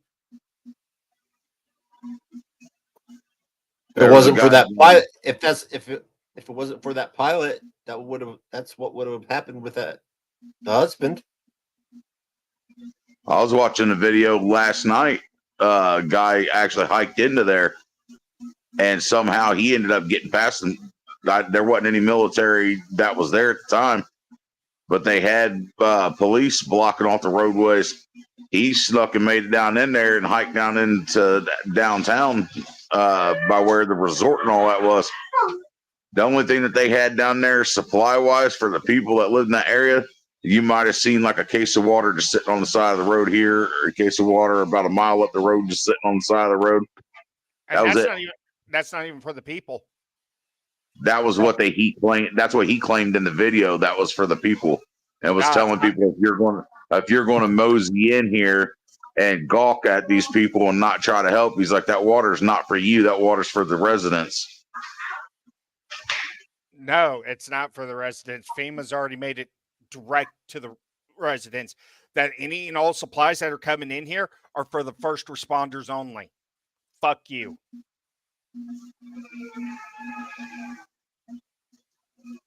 People have talked to FEMA in Asheville, in Black Mountain.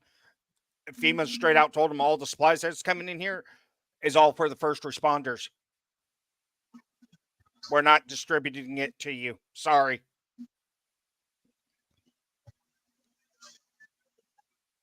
They're just waiting it out to where they die. There's people saying do not even come to North Carolina because it's lawless. People are shooting people over simple fucking things. At least what we would consider simple now, but in that type of situation, it ain't so simple. It's crucial when you're in that situation. Yeah. It's bad over there.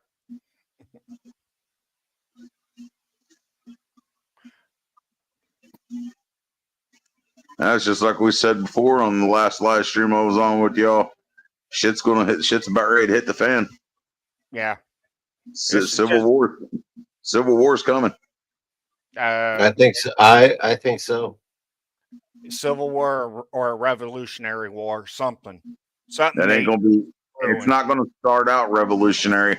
It's gonna start out as civil, and then eventually, once the people start killing each other off enough to where they start realizing, like, why the fuck are we fighting?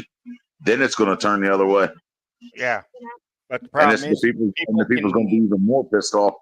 yeah, but if people can get these people to realize not to start it that way, that we actually need to go after the government. Voting and all that is over. The time to do that was with our fucking parents. They should have voted all these assholes out. They never did. They just kicked the fucking can down the road. Their parents did the same damn shit. Now it's our generation and our kids' generation that are getting fucked. Yep. You become complacent, and this is what happens. Yeah. When they should have been voting the right motherfuckers in there that would have kept industrial revolution, kept the jobs here. Fuck, we could have been a great country if we had the right people in the government, and when the government actually feared the people, and people were actually patriotic and wouldn't stand for this shit. What was the name of that town? I believe it was back in the what was it, right after World War II, where the veterans returned to the town and the local sheriff was corrupt as shit, and they stormed the fucking armory, took up arms, fought back against the sheriff's department, took back control of their town, and then returned all the weapons to the armory. I can't remember what town, but I know there was a town up in Michigan that did this pretty much the exact same thing, ended up except they didn't take up guns. They went into City Hall, called a forum. Hey, Darlene. Voted everybody out of the city council and county commissioners and held a special election that night and voted other people in to fix the shit. I wanted to say that town that I'm talking about was probably in Tennessee or in Georgia, right around that area. Check this out. It was World War II vet. Mama Bear always comes out, right? You know, $150, 157 million she wants to send to fucking Lebanon. Yeah. Fuck Lebanon. What the fuck have they ever done for anybody? Yeah, exactly. This is what don't fucking make sense, right? Right before Helene hit, we sent 130,000 troops out of Fort Campbell. Then the National Guard rounds up 30,000 of theirs. Exactly, right here. What about the people of North Carolina? Do you really think anyone cares about the aid Lebanon right now? Exactly. Who gives a shit about the fucking Middle East? We need to worry about ourselves. Let the little Islamic little fucks over there fucking kill themselves. Who gives a shit? Let them blow themselves up. I don't really care. The sad thing is how many people liked it and all that shit. What the fuck? Oh, it's all the fucking libtards. Yeah. To over 385 million would be the total. Why the fuck do we have to send them more? 385 million? Fuck, you could give everybody $500,000 in America. Or close to $1 million, like every family. Shit. But no, we're not as important as the Middle fucking East. Oh yeah, you haven't heard about what the FBI and National Security issued on January 7th. What? They're worried about a terrorist attack in D.C. or a war breaking out. Some type of major terror event is supposed to happen on January 7th, 2025. Yeah, the FBI has already been saying that shit since late last year. They've They let all They've the been fucking talking about terrorist cells all across the United States. They let all the fucking terrorists in. Yeah. The FBI said not even a year ago that we've had more red flags pop off in this past year than we did before 9/11. Yeah, but before 9/11, Exactly. no. It'd be nice to take care of our homeless vets first before we give it money to other fucking countries. But before Especially 9/11, we fucking countries never. that other people that don't even fucking know the. Yeah. Where it's But fucking before at. 9/11, we never watched out for terrorist attacks in America. Well, that should go to tell you something that we never had to before. It's our Yeah. fucking government putting it all in. It's our government that's the fucking terrorist. I mean, don't get me wrong. You had the Oklahoma City bombing. You had the 93 World Trade Center bombing. Yes, but the Oklahoma City bombing was done by an American. Yeah. Yep. Timothy McVeigh was an American that Yep. was radicalized. Radicalized and fucked up because of MK Ultra shit from his military career. Exactly, but he was radicalized by our government. Yeah. Our government is what experimented on these people, and then they're the ones that were the result of the whole fucking September 11th incident. Yeah, the problem Buddy. is I don't think Timothy McVeigh was the actual bomber. I think he was a scapegoat. Here, put it back up there. Because by the official reports, driving a truck bomb right up to the building and getting out of there within 2 minutes before it blew up, there's no fucking way. I think they fucking remote controlled that shit in there from a distance, parked it in front of there, and then they blamed him. Well, it was the same thing they did with Lee Harvey Oswald. Yeah. There's no way that he used that fucking rifle and got off that many rounds in that short of a distance in that short of a time. On top of that, on top of that, when the fuck do you, when you get shot in the back of the head, that your head's going to go flying backwards? And the back of your ball's going out? No, the bullet came from the front, not the back. Yeah, because if he hit him in the back of the head, the small hole in the back and then the front of his face would have been blown off. Yeah, not the other way around.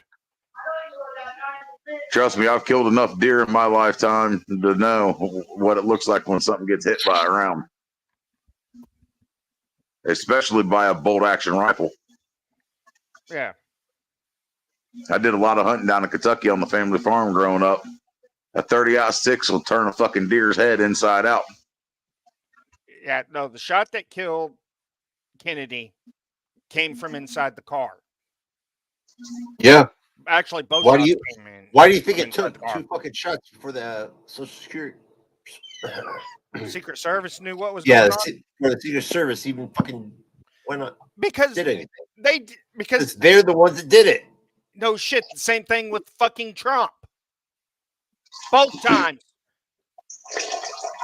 The government doesn't want Trump in, so they're having the Secret Service stand down, like they did with fucking Kennedy. Exactly. But there was a shooter on the grassy knoll. There was a shooter in the fucking an office building just to the right of the grassy knoll on the opposite side of the road. Then you had them claiming Lee Harvey Oswald was in the book suppository, but multiple witnesses have came out and confirmed that Lee Harvey Oswald wasn't even in the window on the top floor. He was in the fucking lunchroom eating his lunch. Yeah. Because she said that he had an apple, he had a fucking bologna sandwich, and he always had a can of Coca-Cola. Yeah. The witness stated exactly what he had for his lunch was the same thing he brought in every fucking day when he worked. And the same place he always sat. Multiple witnesses came out and corroborated the same story. And they hushed him up. Yeah, that plus people have done research. They took 10 master snipers from the Marine Corps, like the best of the damn snipers. Put a target on a moving vehicle going the same speed that the motorcade would have been going. At the same distance, only one of them was able to make the shot once out of like 10 times. They gave him 10 chances to do that shot. Only one of the snipers was able to do it once. He said, nah, this is like 1 in a billion chance that you would have actually ever got that shot off. And you're going to tell me this dude did it with an M1 Grand? Well, what M1 Grand? It wasn't an M1 Grand to use. It was an Italian rifle. Yeah, equivalent to our M1 Grand. Yeah, but the thing is, though, is that he was just a regular infantryman. Yeah. When he served in the Marine Corps. Yeah, because he wasn't. He wasn't specially trained like the snipers were. Yeah. If you had them highly trained snipers that couldn't do it, what the fuck makes you think just a regular grunt from the Marine Corps is going to be able to pull a fucking rifle and pull that off? Yeah, that's why they say it was like a 1 in a billion chance that he could have even got that shot off being a grunt. Yeah, there's a lot of messed up stuff.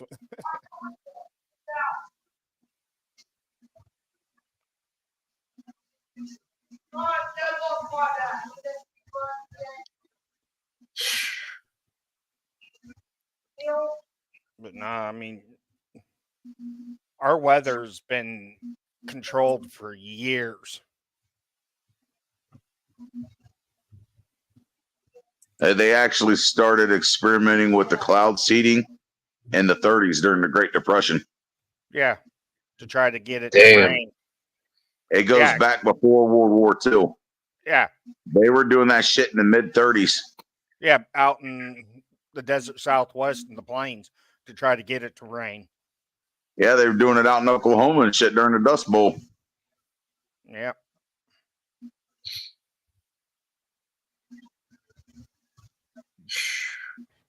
Because they put sodium chloride and aluminum up in the atmosphere. Try to control the weather. Trying to sit there and say, oh, it's to help cool the atmosphere.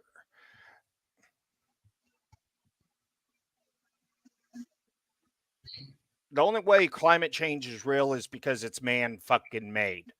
The only thing that controls the climate is our sun. Sun heats up, we heat up. Sun cools off, we cool off. It all depends on solar output. If we would quit messing with the weather, shit would probably go back to normal to a point. We're fucking up our own Earth. No I shit. could tell you like this: the storms that I used to watch when I was a kid, the clouds move normally. Thunderstorms were a thunderstorm, and that was it. Yeah, you never had tornadoes. You get a tornado here and there. That the storm was like. In which direction? And most of the time, the tornadoes either came out of the northwest, the north, and went southeast or south. Sometimes out of the west. All the clouds that I've seen coming across Ohio and Indiana growing up, they all come from the west and moved east. Yeah. Now you got these fucking storms. I could watch the storms here in Florida. I've noticed the weather patterns here in Florida and been watching them very closely. You got shit one day that'll be coming in straight from due north, going straight due south. The next day you might have something coming in from the west, crossing over to the east. Then the day after that, something's coming from the east going to the west. Yeah. Yeah, and that's not how that's not how weather works. Yeah, exactly. The weather works off the rotation of the earth. 2004, I believe. It was like 2003, 2004. EF4 tornado touches down in Denver.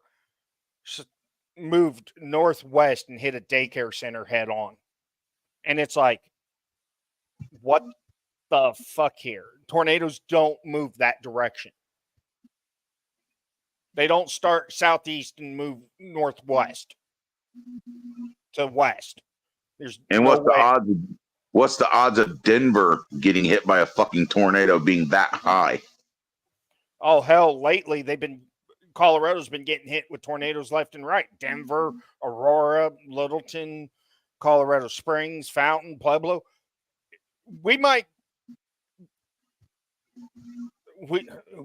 last tornado, like Fountain got, was in 99. And I left there in 2013, 2014. Then another tornado hit. You're talking like 7 to 10 years span in between tornadoes. Like Eastern Colorado, yeah, they get hit all the time out on the plains. But like up along the front range, it was a rare occasion to ever get a tornado or a tornado warning. Now they're putting them out fucking 10 or 15 times a month.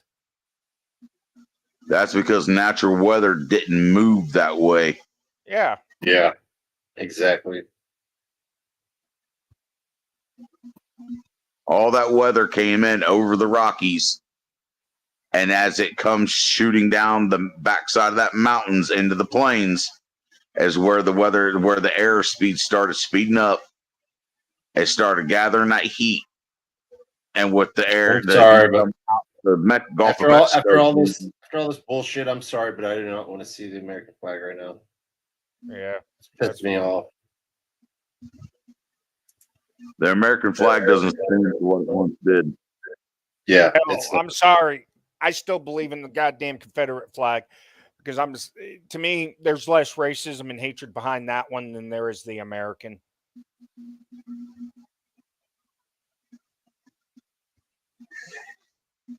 I mean, you look at historical facts and you're correct on that. Yeah. See, the Emancipation Proclamation was signed and the South gave up their slaves. Hell, 1878, 78 black people were in the House of Representatives in the state of Alabama during slavery. So, I mean, if the Confederate flag's all about slavery, how the hell were there 78 black men as representatives for the state of Alabama? Well, not to mention that the Republican Party was born in South Carolina by a bunch of black folks. Black and white. It was mainly black business owners. Yeah. Because the Democratic Party was utilizing the Ku Klux Klan to burn down their businesses to try to scare them out. Yeah, and that's what no offense to black people that are listening. I don't understand how you all could be for fucking Democrat this, Democrat that, when the Democrats are the biggest Ku Klux Klan organization still alive today. Most Republicans don't really give a damn what the hell your color of your skin is. They want shit conservative, and they want shit back to the way it was. The Democrats are the ones that are doing that to the black communities. Yeah. The evidence is there. The evidence is there. You can find it abundantly. Yeah. It was the Democrat Party that started making the welfare system for the black women to fucking divorce men. That's why a lot of the black families don't have fathers in them, because they're married to the damn Democratic Party because they get that damn check. They targeted them people intentionally. Yeah. Oh, especially with the war on drugs, the heroin, the cocaine, the marijuana. And and just to make it clear, when I say them people, I'm not meaning that as a derogatory comment towards black folks, but I don't like calling them black folks because they're fucking Americans just like we are. Exactly. Yeah. No difference. I don't want to call them black folk because that would be demeaning to them. Yeah. Because it references the color of their skin. They're Americans just like we are, regardless of the color of their skin. Hell, I mean, even if we want to go deeper than that, we're all the human race. We all have different cultures, but there's only one race. That's the human race. We all have our unique characteristics, but we're all back to the same people. Yeah. Yeah. What the fuck happens when you cut somebody open? It's pink meat on the inside that fucking bleeds. Yep. Technically, we all bleed blue. Until the oxygen hits it and then turns red. Yeah. But technically, our blood through our body's blue until. Well, that's the reason why your veins. That's the reason why your veins look blue. Yeah. Just depends whether it's going through your arteries or your veins. Yeah. If it's oxygenated or not. But hell, if you don't have oxygen going through your blood's black because of all the carbon dioxide. Yep. Or it's like a dark purple to black. The only reason I know that is because they was running blood gas on my grandmother before she passed. Doctor saw the blood and it's like, yeah, don't run it. Sorry. I already know what the results are going to be because it came out almost like tar black. And knew she didn't have much longer to live. There's like, there's nothing else we can do. She's not oxygenating. Yeah.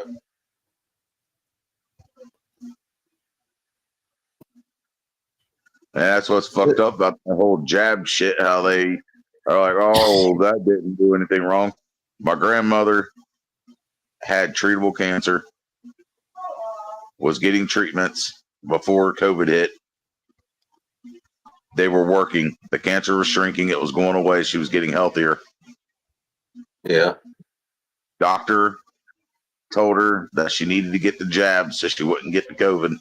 Scared her. She went and got the jab that ended up getting 00 breast cancer that killed her. Fuck. Fuck, I had complications with the jab. Went from being completely healthy and healing to going to non-treatable cancer after the jab and dying. Yeah. I need to get a different background. This is too bright. Sorry. I'll just go back to I wasn't going to get the jab until the government started threatening you couldn't get food, basic essentials to survive without it. I didn't get the fucking jab. I told them to shove it up their ass. I grew up in the fucking woods. You ain't gonna tell me I can't find fucking food. Yeah. I had 2 small kids that needed formula. One needed formula. So guess what? I had to do what I had to do. Well, how do you don't need formula. How do you think they used to do it back in the olden days before formula was a thing? Yeah, he needed a special type of formula that was high calorie because he was failure to thrive. That's why they use cattle. They use cattle milk. You think about it, unpasteurized cattle milk has all of that is extremely high calorie.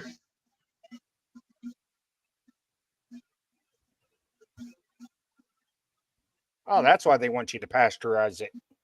Exactly. They want you to pasteurize it so you kill all the nutritional value.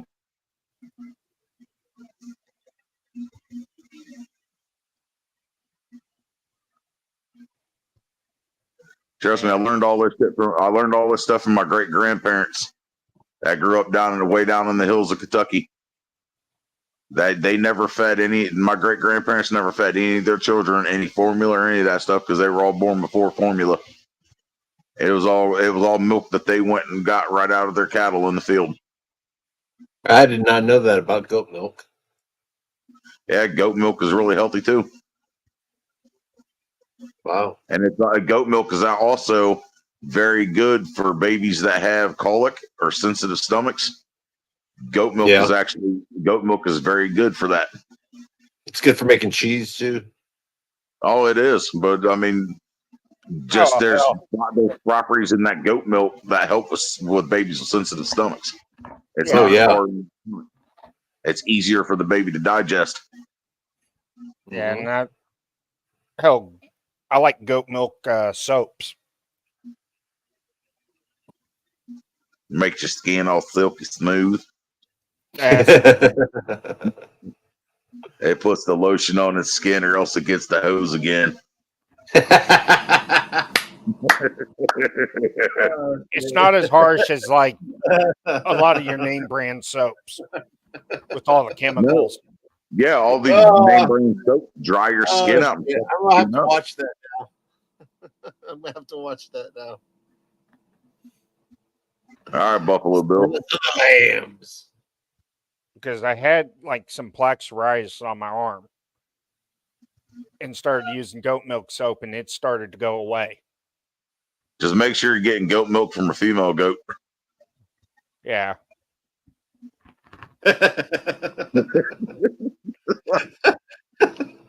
Come on, Dustin. You know you want to laugh about that one. No, he likes it. he gets it from the male goats.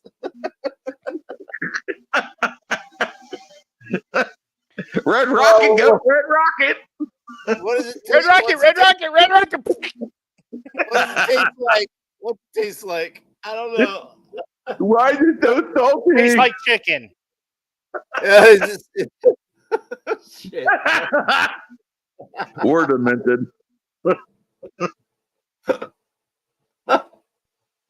Oh, why? Where's Bryce when we need his laugh? Come on.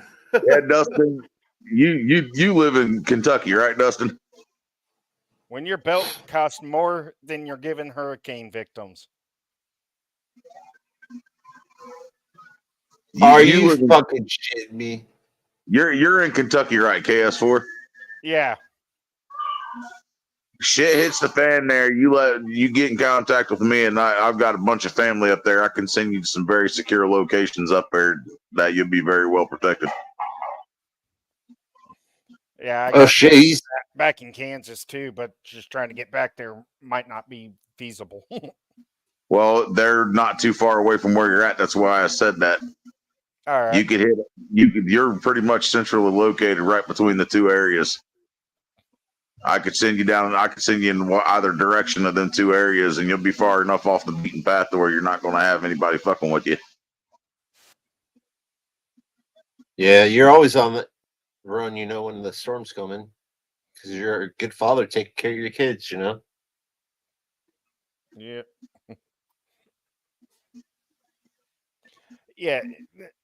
Another thing is like the National Weather Service, NOAA, and meteorologists failed like North Carolina and shit.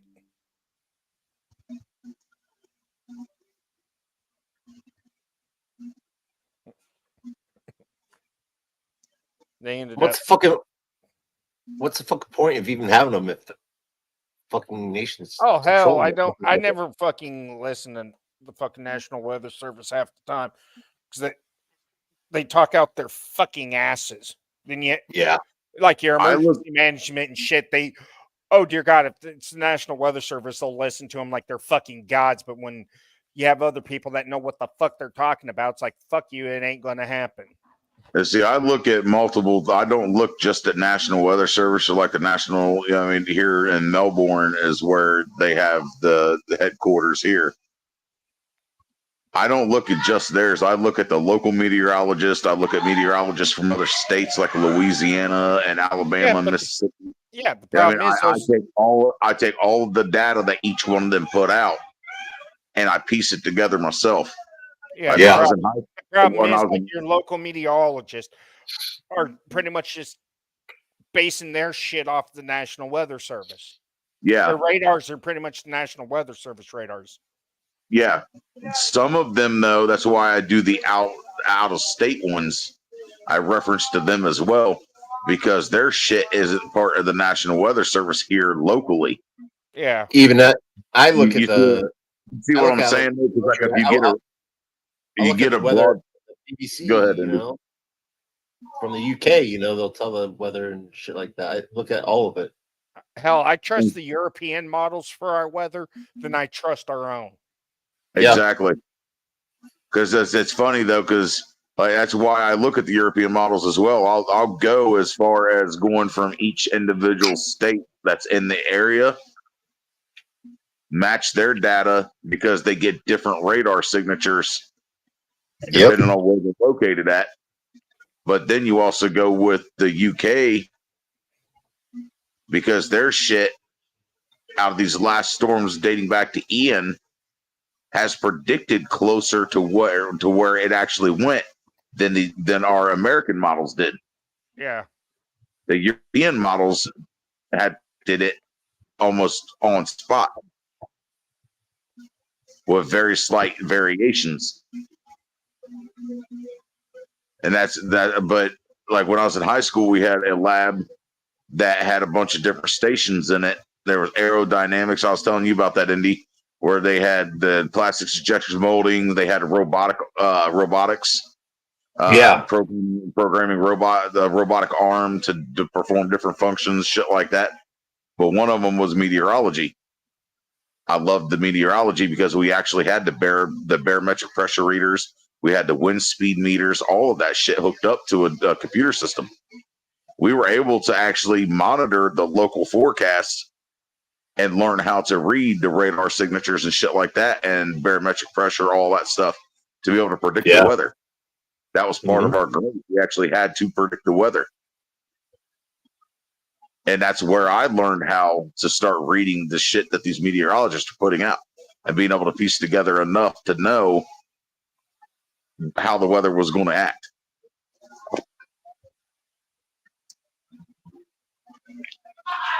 There's just too much weird shit going on, and then you know that the media is all controlled, so they're not going to by the government. Yeah, they're not going to put out the truth.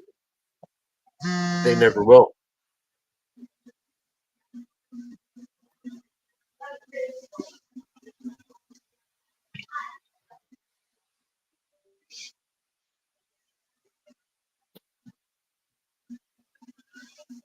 And I know people probably.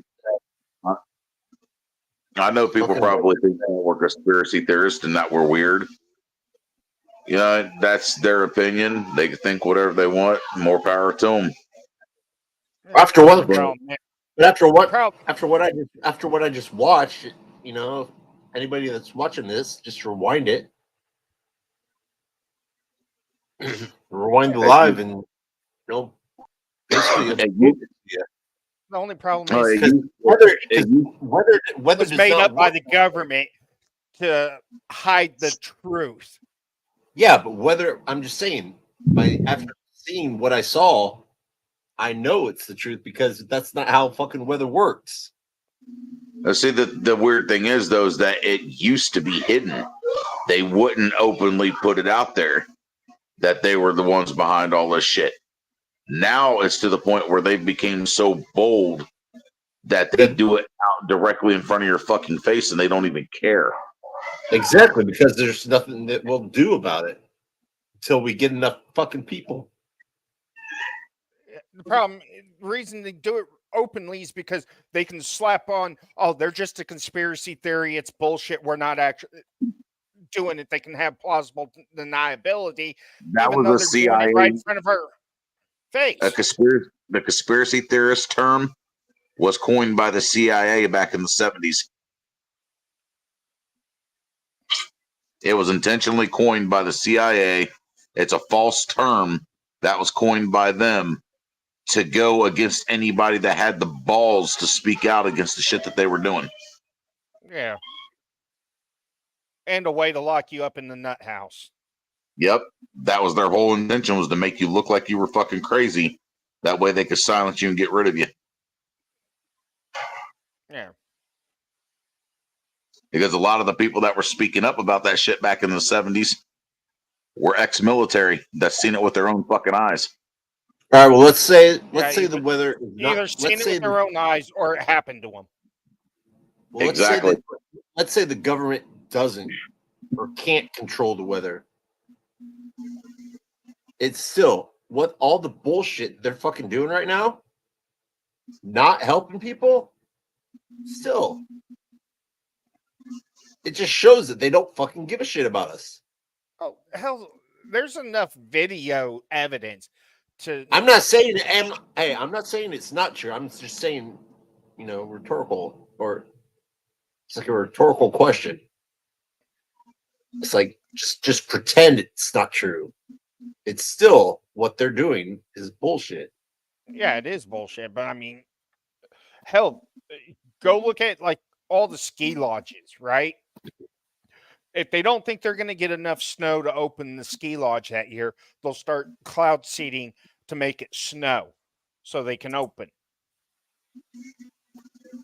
Colorado's been doing it for the past 20 years. Hell yeah, Will, Darlene.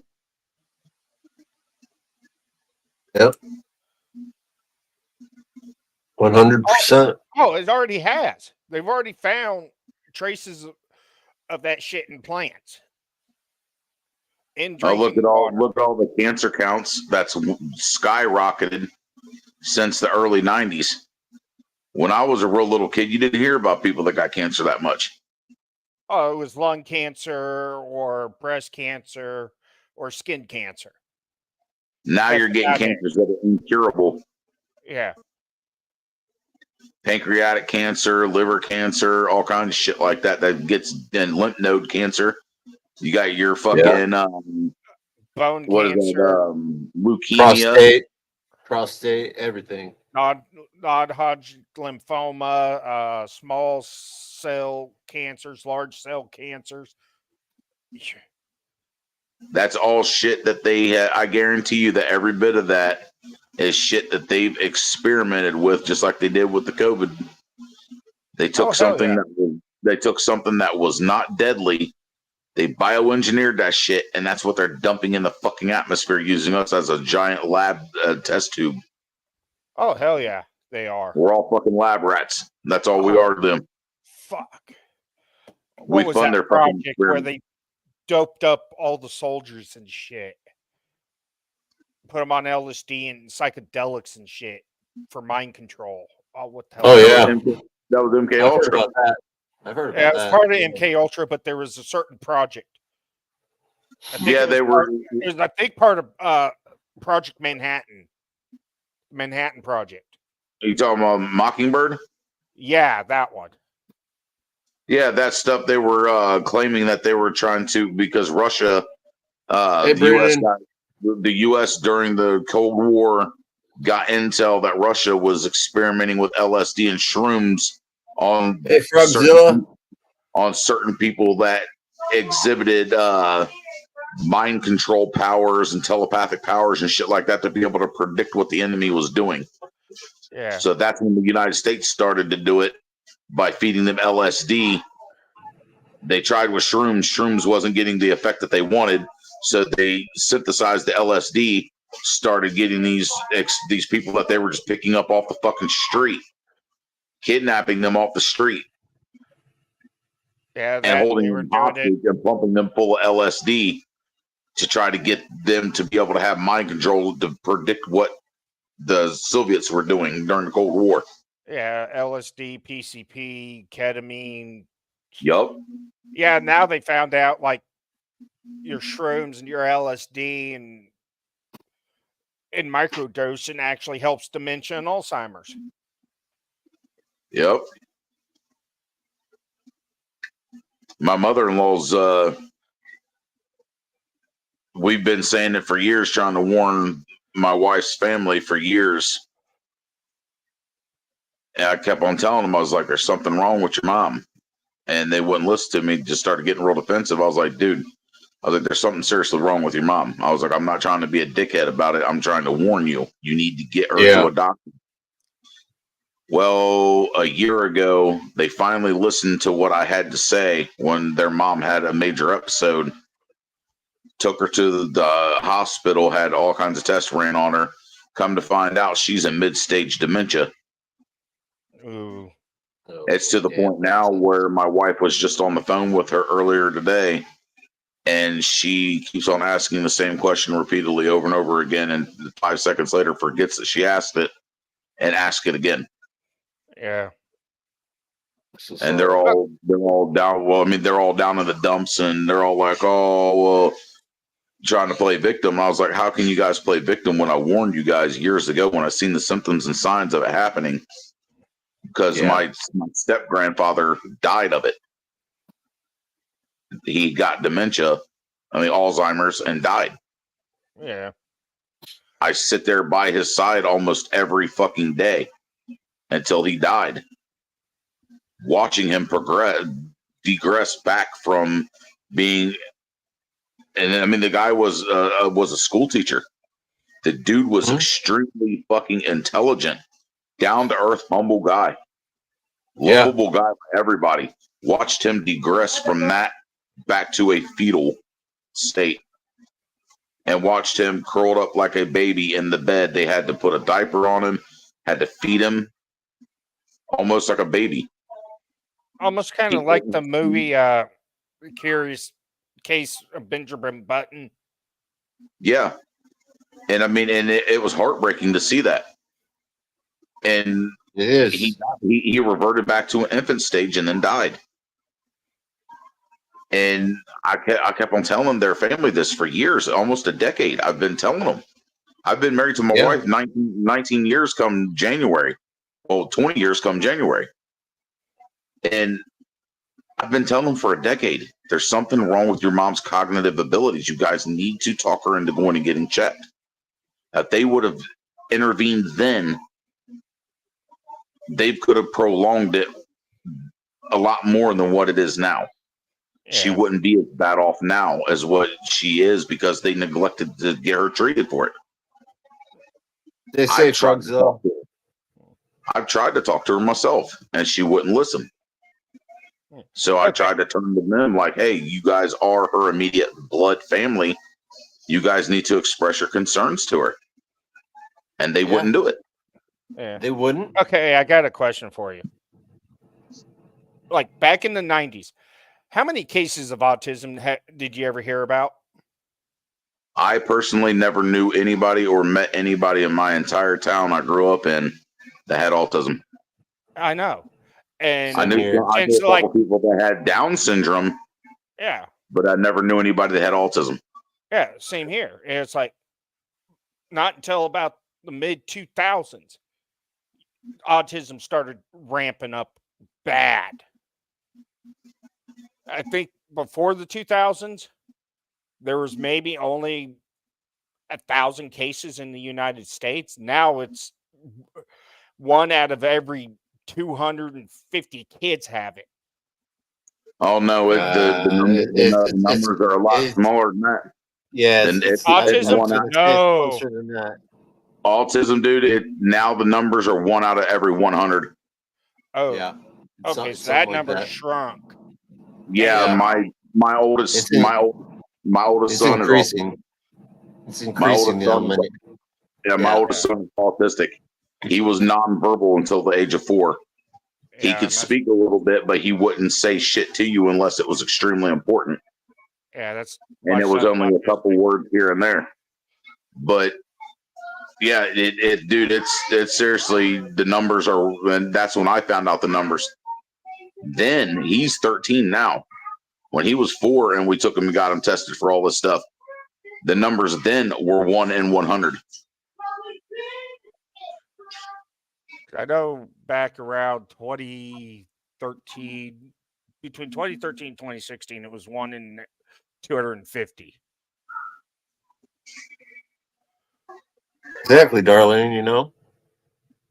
Yeah. It's weird because there's a lot of gene mutations that are going on. Yeah. Because my son suffers from 6q27 gene deletion. And that's why he has the problems he has. Yeah. And the weird thing is my wife's a carrier, my daughter's a carrier of it. And it's like, how the F and hell are they a carrier of some real rare gene mutation?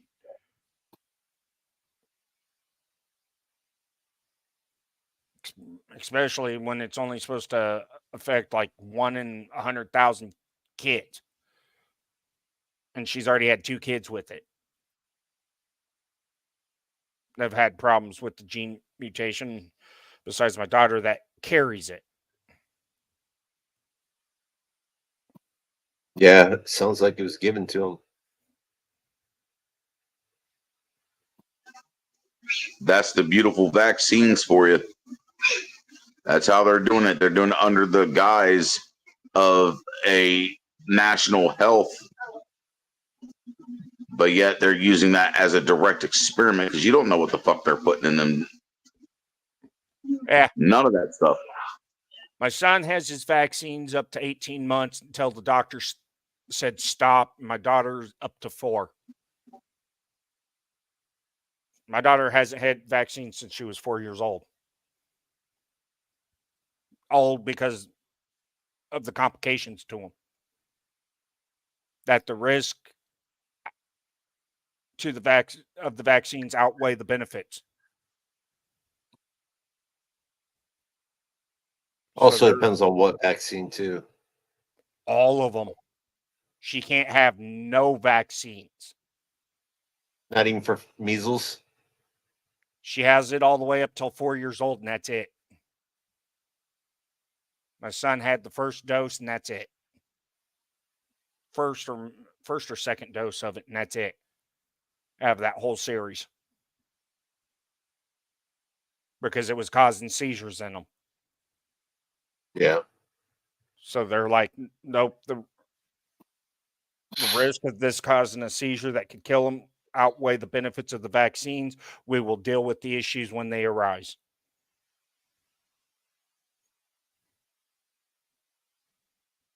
I mean, I'm not anti-vax. I think some vaccines need to be done. Yeah, like measles. Measles, smallpox. Smallpox is gone. No, it ain't. Smallpox is back. Smallpox has been hitting some of these other countries, and it's even been brought in by these illegal immigrants. Smallpox is back. Shitty. And it's a different strain that was eradicated. It's a mutated version of smallpox. You want to know why it's back? Because they still had it in the fucking all those fucking labs and shit. The CDC has it right there in Georgia. Yeah. The CDC has all of that deadly shit. The CDC, the WHO, both have it. CDC has all that shit. So does the WHO. Even all the World ones Health that Organization. they say are gone. You know, they But still. what I'm saying is, though, is why the hell do they need to keep samples of that shit? They've already done extensive research on it. They know what it is. The key and the point was to get rid of it. Exactly. You want it eradicated. They are using that shit as weapons. That, and honestly, I think there was another strain of smallpox in the ice caps. And when the ice caps and the permafrost melted, it released back into the atmosphere. And it's starting to spread. There's vaccine viruses and bacteria that we don't know what's trapped in the ice caps that probably killed off animals and past humans. So some of it, yes, I think is biologically engineered, but some of it I think is natural too.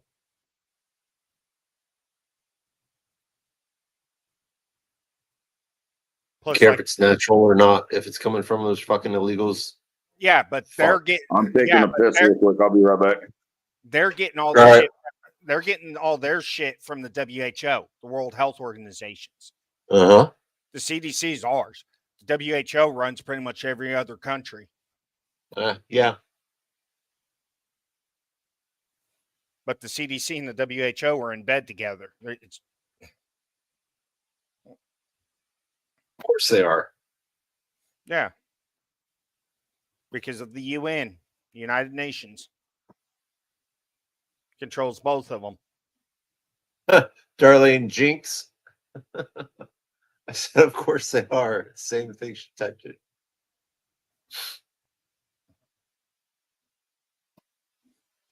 Yeah, but Just like with the CDC has anthrax that they keep on hand.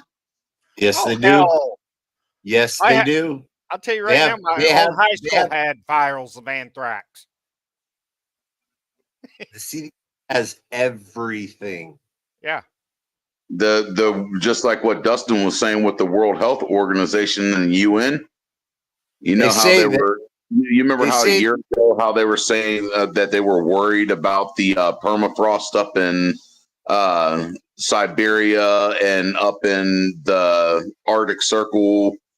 I mean, they were worried about that stuff thawing out because there might be prehistoric shit that's in that would be released back onto the earth that was frozen. What the fuck do you think? Where do you think they're getting that shit from? Oh, exactly. They're up there digging that shit up. They're up there trying Why to do you find think you shit. can't go to the Arctic Circle? Why do you think you can't go to the Arctic or Antarctica without clearance from other governments? If I was to go to the Arctic right now or Antarctica, I'd get arrested and disappeared real quick for being up there. They don't want you up there because they're doing shit that they shouldn't be doing, messing with shit they shouldn't be messing with. Plus, a virus just was released out of Siberia that's killing a bunch of people, and they don't know what the fuck it is.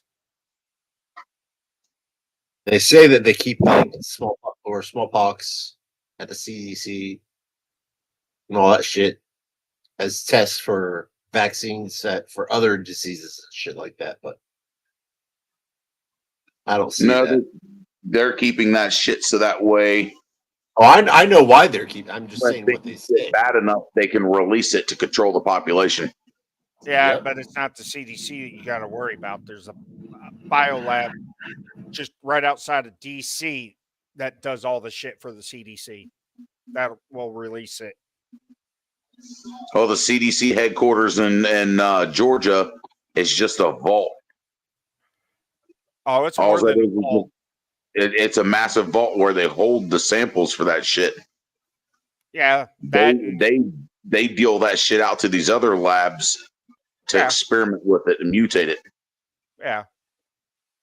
But if they really wanted to, they could destroy it. The shit that ain't been altered. Because that whole damn building has a fire system through it to where it will ignite to over 2,800 degrees and eradicate anything in that building. What are you talking about, Darlene?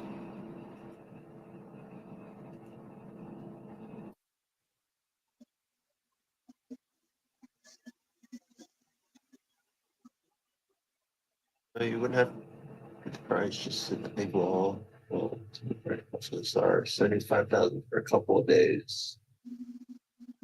Oh, to go up to the Arctic and Antarctica. Oh, okay. Okay. Yeah, if you have the money, you can do it. But no, if I was to build my own ship, sell it up there, oh dear God, they'd arrest me.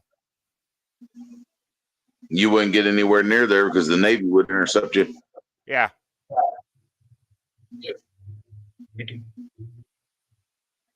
Unless I made it look like a Spanish galleon and made them freak the hell out. Made it look like the Flying Dutchman. Yeah. Pirates of the Caribbean. Dustin, dude, you're giving me too many good fucking ideas. Now we need to dress like the cast of the fucking Pirates of the Caribbean. Get us an old pirate ship and go sailing just to fuck with people. Hell yeah. Rig us some fucking dry ice machines on there to throw out the fog and shit as we're fucking coming through. Get some eerie speakers hooked up. Start playing that pirate song. Hoist the colors. Hell yeah. Yeah. I'll do it with you. I'll go. Well, you would be well, Indy would be Jack Sparrow. I'd be the fat little bald peg leg pirate. Who would you be, Dustin? I'd probably be the other captain that tries to get the Black Pearl. Well, could I be the dude with the squid tentacles then for the beard? Yeah. Oh, Davy Jones? Yeah, can I be Davy Jones? Yeah. Okay, that's cool. It's better than the fat little bald peg leg dude.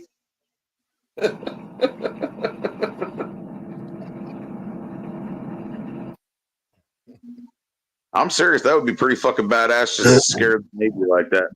Yeah. It would be. It would be. On a dead, black, foggy fucking night, just out of nowhere comes a battered old fucking wooden ship. And we're standing up on the fucking deck like we're all fucking zombies and shit. Yeah. You know how bad That'd be fucking hilarious. Oh god. Dude, they would probably blow the fucking ship out of the water. We'd have all the fucking Tomahawk cruise missiles and main guns on us. Yeah, they'd be trying to radio us, and it's like, wait a minute, they don't have any radio antennas. Sir, I think that came out of the ice. Nuke them. Send them back to the locker.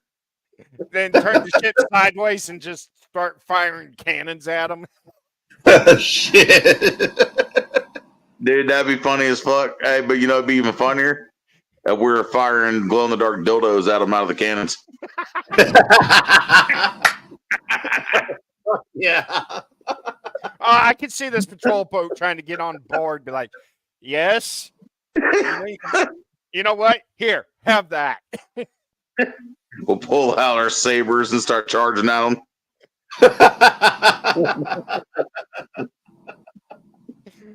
Oh, you know that would make the news media. Yeah, it would. Oh man, that would be a sight to see.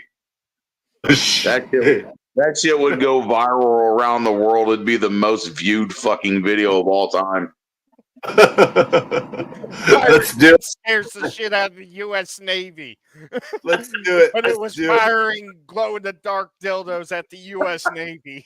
Let's do it. Today at 3 o'clock p.m., the U.S. Navy got diddied.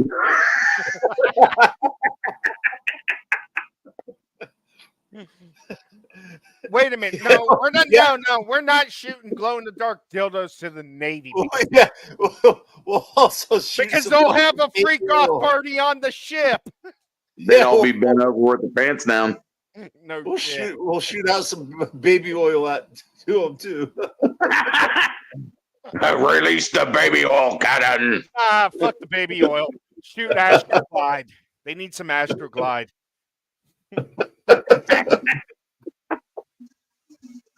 So they can go slipping and sliding everywhere. Yeah, but baby oil. You guys are making me laugh too much. I gotta go to bed. I got church. You are at church.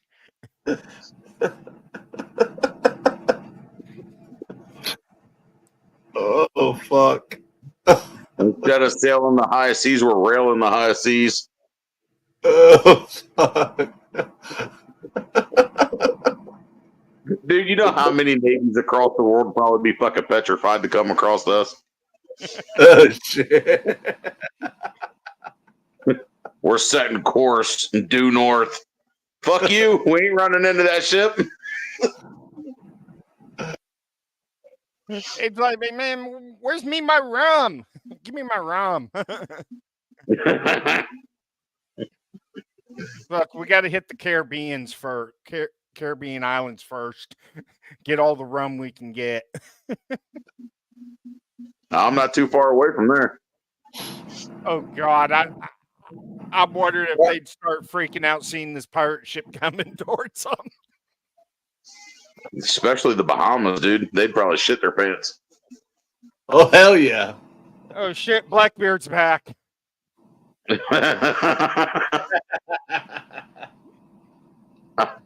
They call me Crackbeard. I'll part my goatee to look like a butt crack.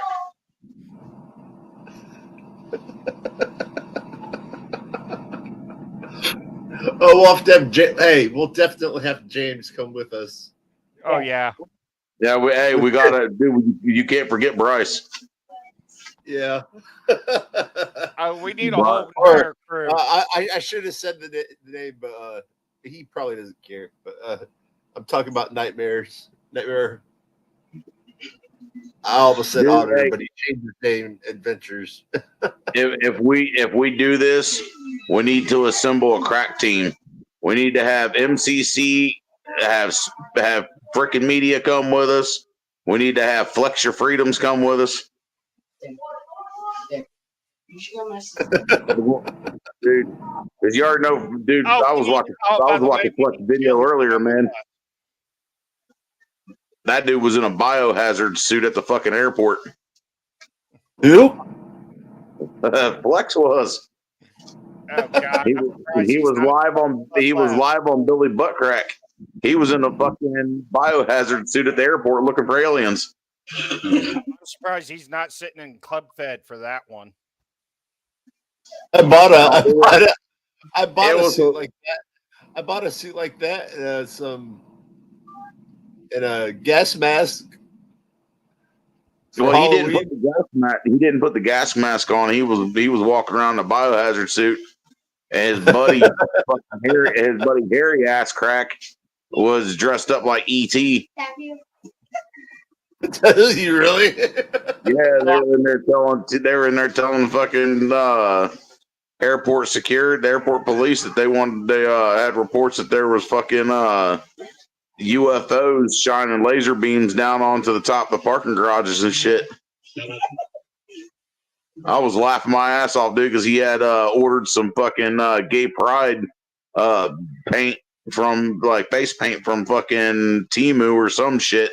Had his face painted like it was camouflage, but in rainbow colors. That dude's fucking hilarious.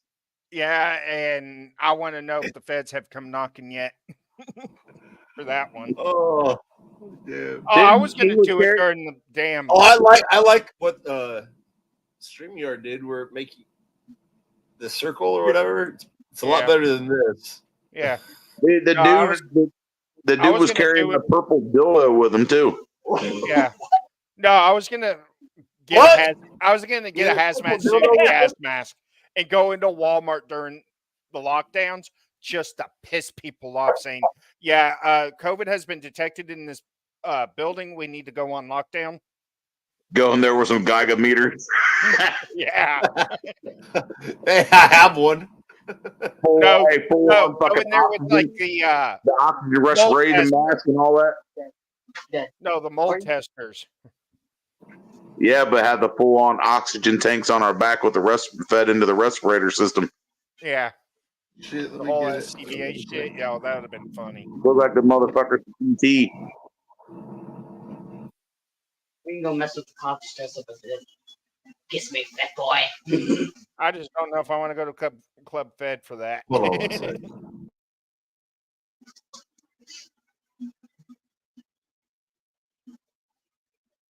We could just get some of them. What are them? What was it? The ghost meters that the fuck Ghostbusters had the two little prongs that flipped out on the sides and shit. The PKE meter. Yeah, PKE meters. We could get some of them and use them as we go in. You take some fat pigs in here. Hey, you muted your mic, bub. Yeah. There you go. There we go. I might go some ghost hunting. I don't know. Maybe that'd be fun for doing some videos. I don't know. Oh, yeah, I'm coming. Be careful what you're doing with that ghost hunting shit, dude. Yeah, I got some cemeteries I could go to. Yeah, but you might want to look at the Bible a little bit closer about what it says about speaking to the dead. That's true. Oh, do you know the channel Omar Gosh? No. Yeah, well, him and his wife just recently broke up because he was bringing shit home with him. Because he started doing Ouija boards and shit out in the middle of the fucking graveyards in these haunted locations. Oh shit! You don't fuck with that shit. Yeah, that's why the Bible's very explicit about not speaking to the dead. Honk if the news makes you want to modify a bulldozer. I love that. Yeah, I think we need to fucking Grandy, Colorado, DC. Dude, if I allegedly modified a bulldozer, it would be called the Dilldozer, and I would have a massive steel dick on the front of that. Motherfucker, I'm gonna go buy me a D10 dozer and do that now and drive it right into the White House. And I would have a big ball sack on the back of that son of a bitch. It'd look like a gigantic dildo. I got that last one from a store close to me that sells stuff. They buy those bulk all that shit from Amazon that's either returned or Yeah, you buy it by the pallet. Yeah, and that's how I got that one for $3. I got this one. It's just a What the hell cheap is that? version from Temu. Is that a stud binder? No, the text for like for ghosts and shit like that. Oh, electromagnetic field. Yeah. Yeah, go stick it near an outlet. Yeah, no thanks. See if it works. I know it works. And the fuckers sent me two, so I haven't even opened this one yet. The radiation tester. Ooh. I want one. Like that. This Can I go one's meet- red. It's the same, yeah. It doesn't have batteries in it yet because I just opened it, but it's the same exact as the last one, but this one's red. And both of them detect for radiation.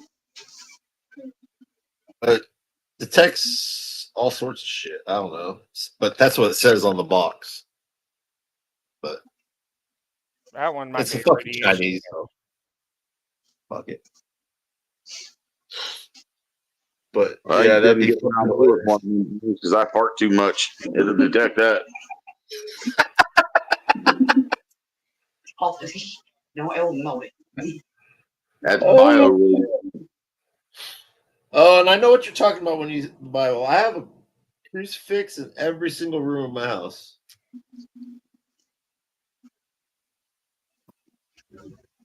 So, okay, oh my gosh, dude and his wife are actually divorcing, or is he just doing that for clicks and views? That no, they actually separated, and people didn't know about it. They kept it silent.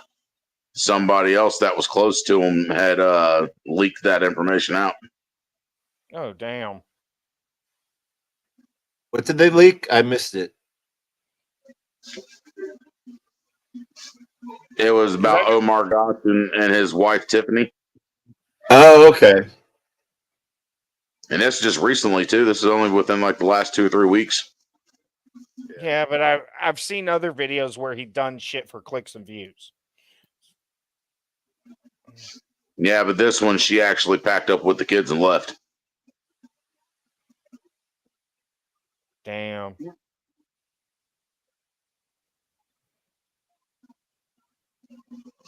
My wife watches his channel all. I mean, she's watched almost every fucking video he's ever put out, and she didn't even know about it. Oh, okay, this is horse shit. How the massive fentanyl bust thrown out. Cops illegal search lets suspect walk free.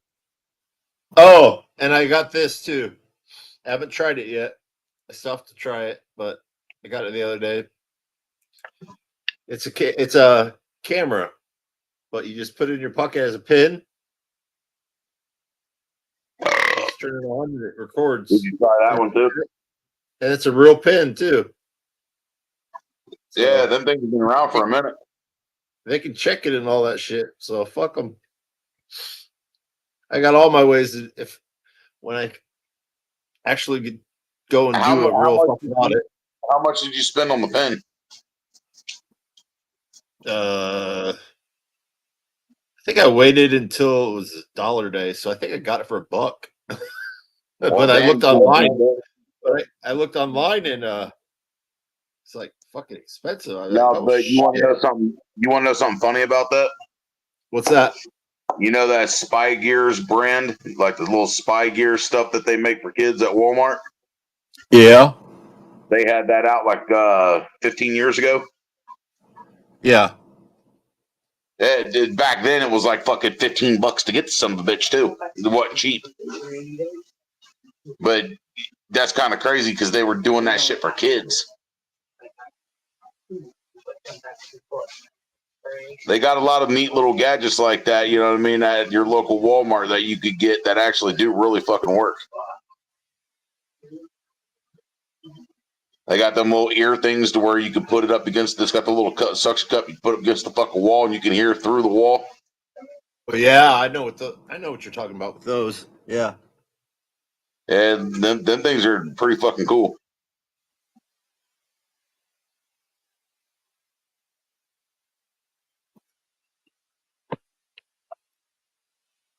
It's like I'm still waiting to go out and do my fucking first audit. I'm just fucking waiting to get fucking a different phone that has for unlimited data and all that shit. I've been using a lot of money. I got my gimbal and all that shit. So I mean, so for right now, I just post stuff for other people's videos or stuff like that. Support other channels till I can do that shit. Get you a phone through Metro PCS. Dude, it's literally like fucking $45 a month, unlimited everything. Oh, Metro PCS. Go to Never heard of it. They're owned by T-Mobile now. Okay. Yeah, I know the one at Walmart. That Go you to can buy. Metro PCS has their own store. But I got a Motorola G Stylus. It was like $120. Yeah. And they waived the activation fee and everything. You know, I mean, I've been with them for 6 years. Never had an issue out of them. I've got I'm on a family. I'm on a family plan, so my parents. Well, that's what I'm on through. Well, that's why I'm on through Metro. I've got 4 unlimited lines for $100 a month. Damn.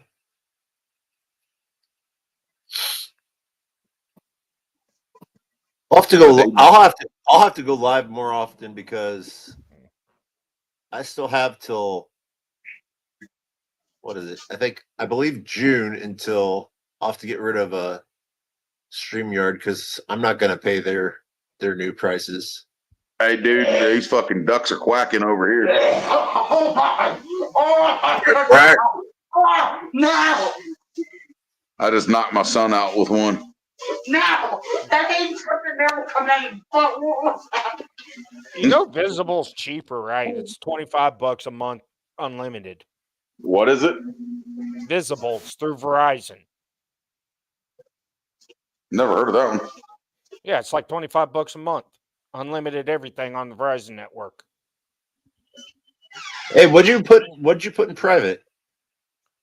Oh, the video, an illegal search getting thrown out for fentanyl. You want to watch it before we do the live, or? Nah, I figured you might want to watch it, so I just put it there so you can watch it later. Okay. Well, I'll just put up here in case people that are watching know what I'm talking or what you're talking about. Well, I'm gonna hop off here, Indy. Got to get my phone thrown. All right, buddy. Y'all have a good night. Never get busted. Okay. But I'll send you guys. I'll send you guys any of the videos I get from that next storm system. All right. All right. Hey, do me a favor. Stay safe if you're gonna do that. Okay. Oh, I will. I love storms.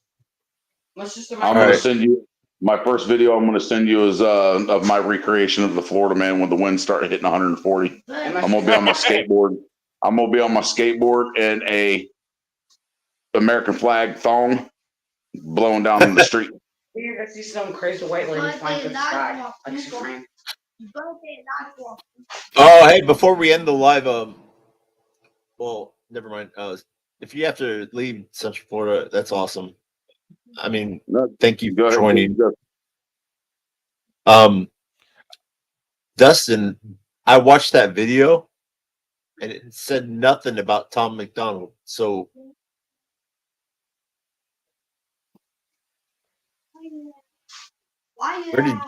what's making that guy think that Jeremetha is trying to take over or claiming that Tom McDonald's videos are his?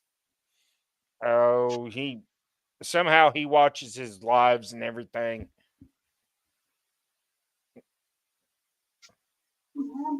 So somebody trying to claim. I know he's a piece of shit, but Is somebody trying to claim that Tom McDonald's shit was stolen from them? I'll let Dustin explain it. He told me that earlier today, and then I Yeah. watched it Jared because I met never Days even of heard, Freedom. heard of this guy. So Jared met the Last Days of Freedom and supposedly stealing Tom McDonald's music and claiming that it's his. the frauditor page. So I never even heard of the guy. Unclean Hands. Because I don't watch them, but I watched that one.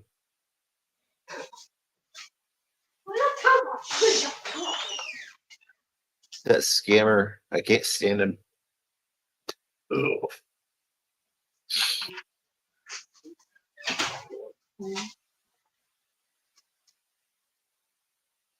Hope that fucker's watching. He could choke them off salted balls. Yeah.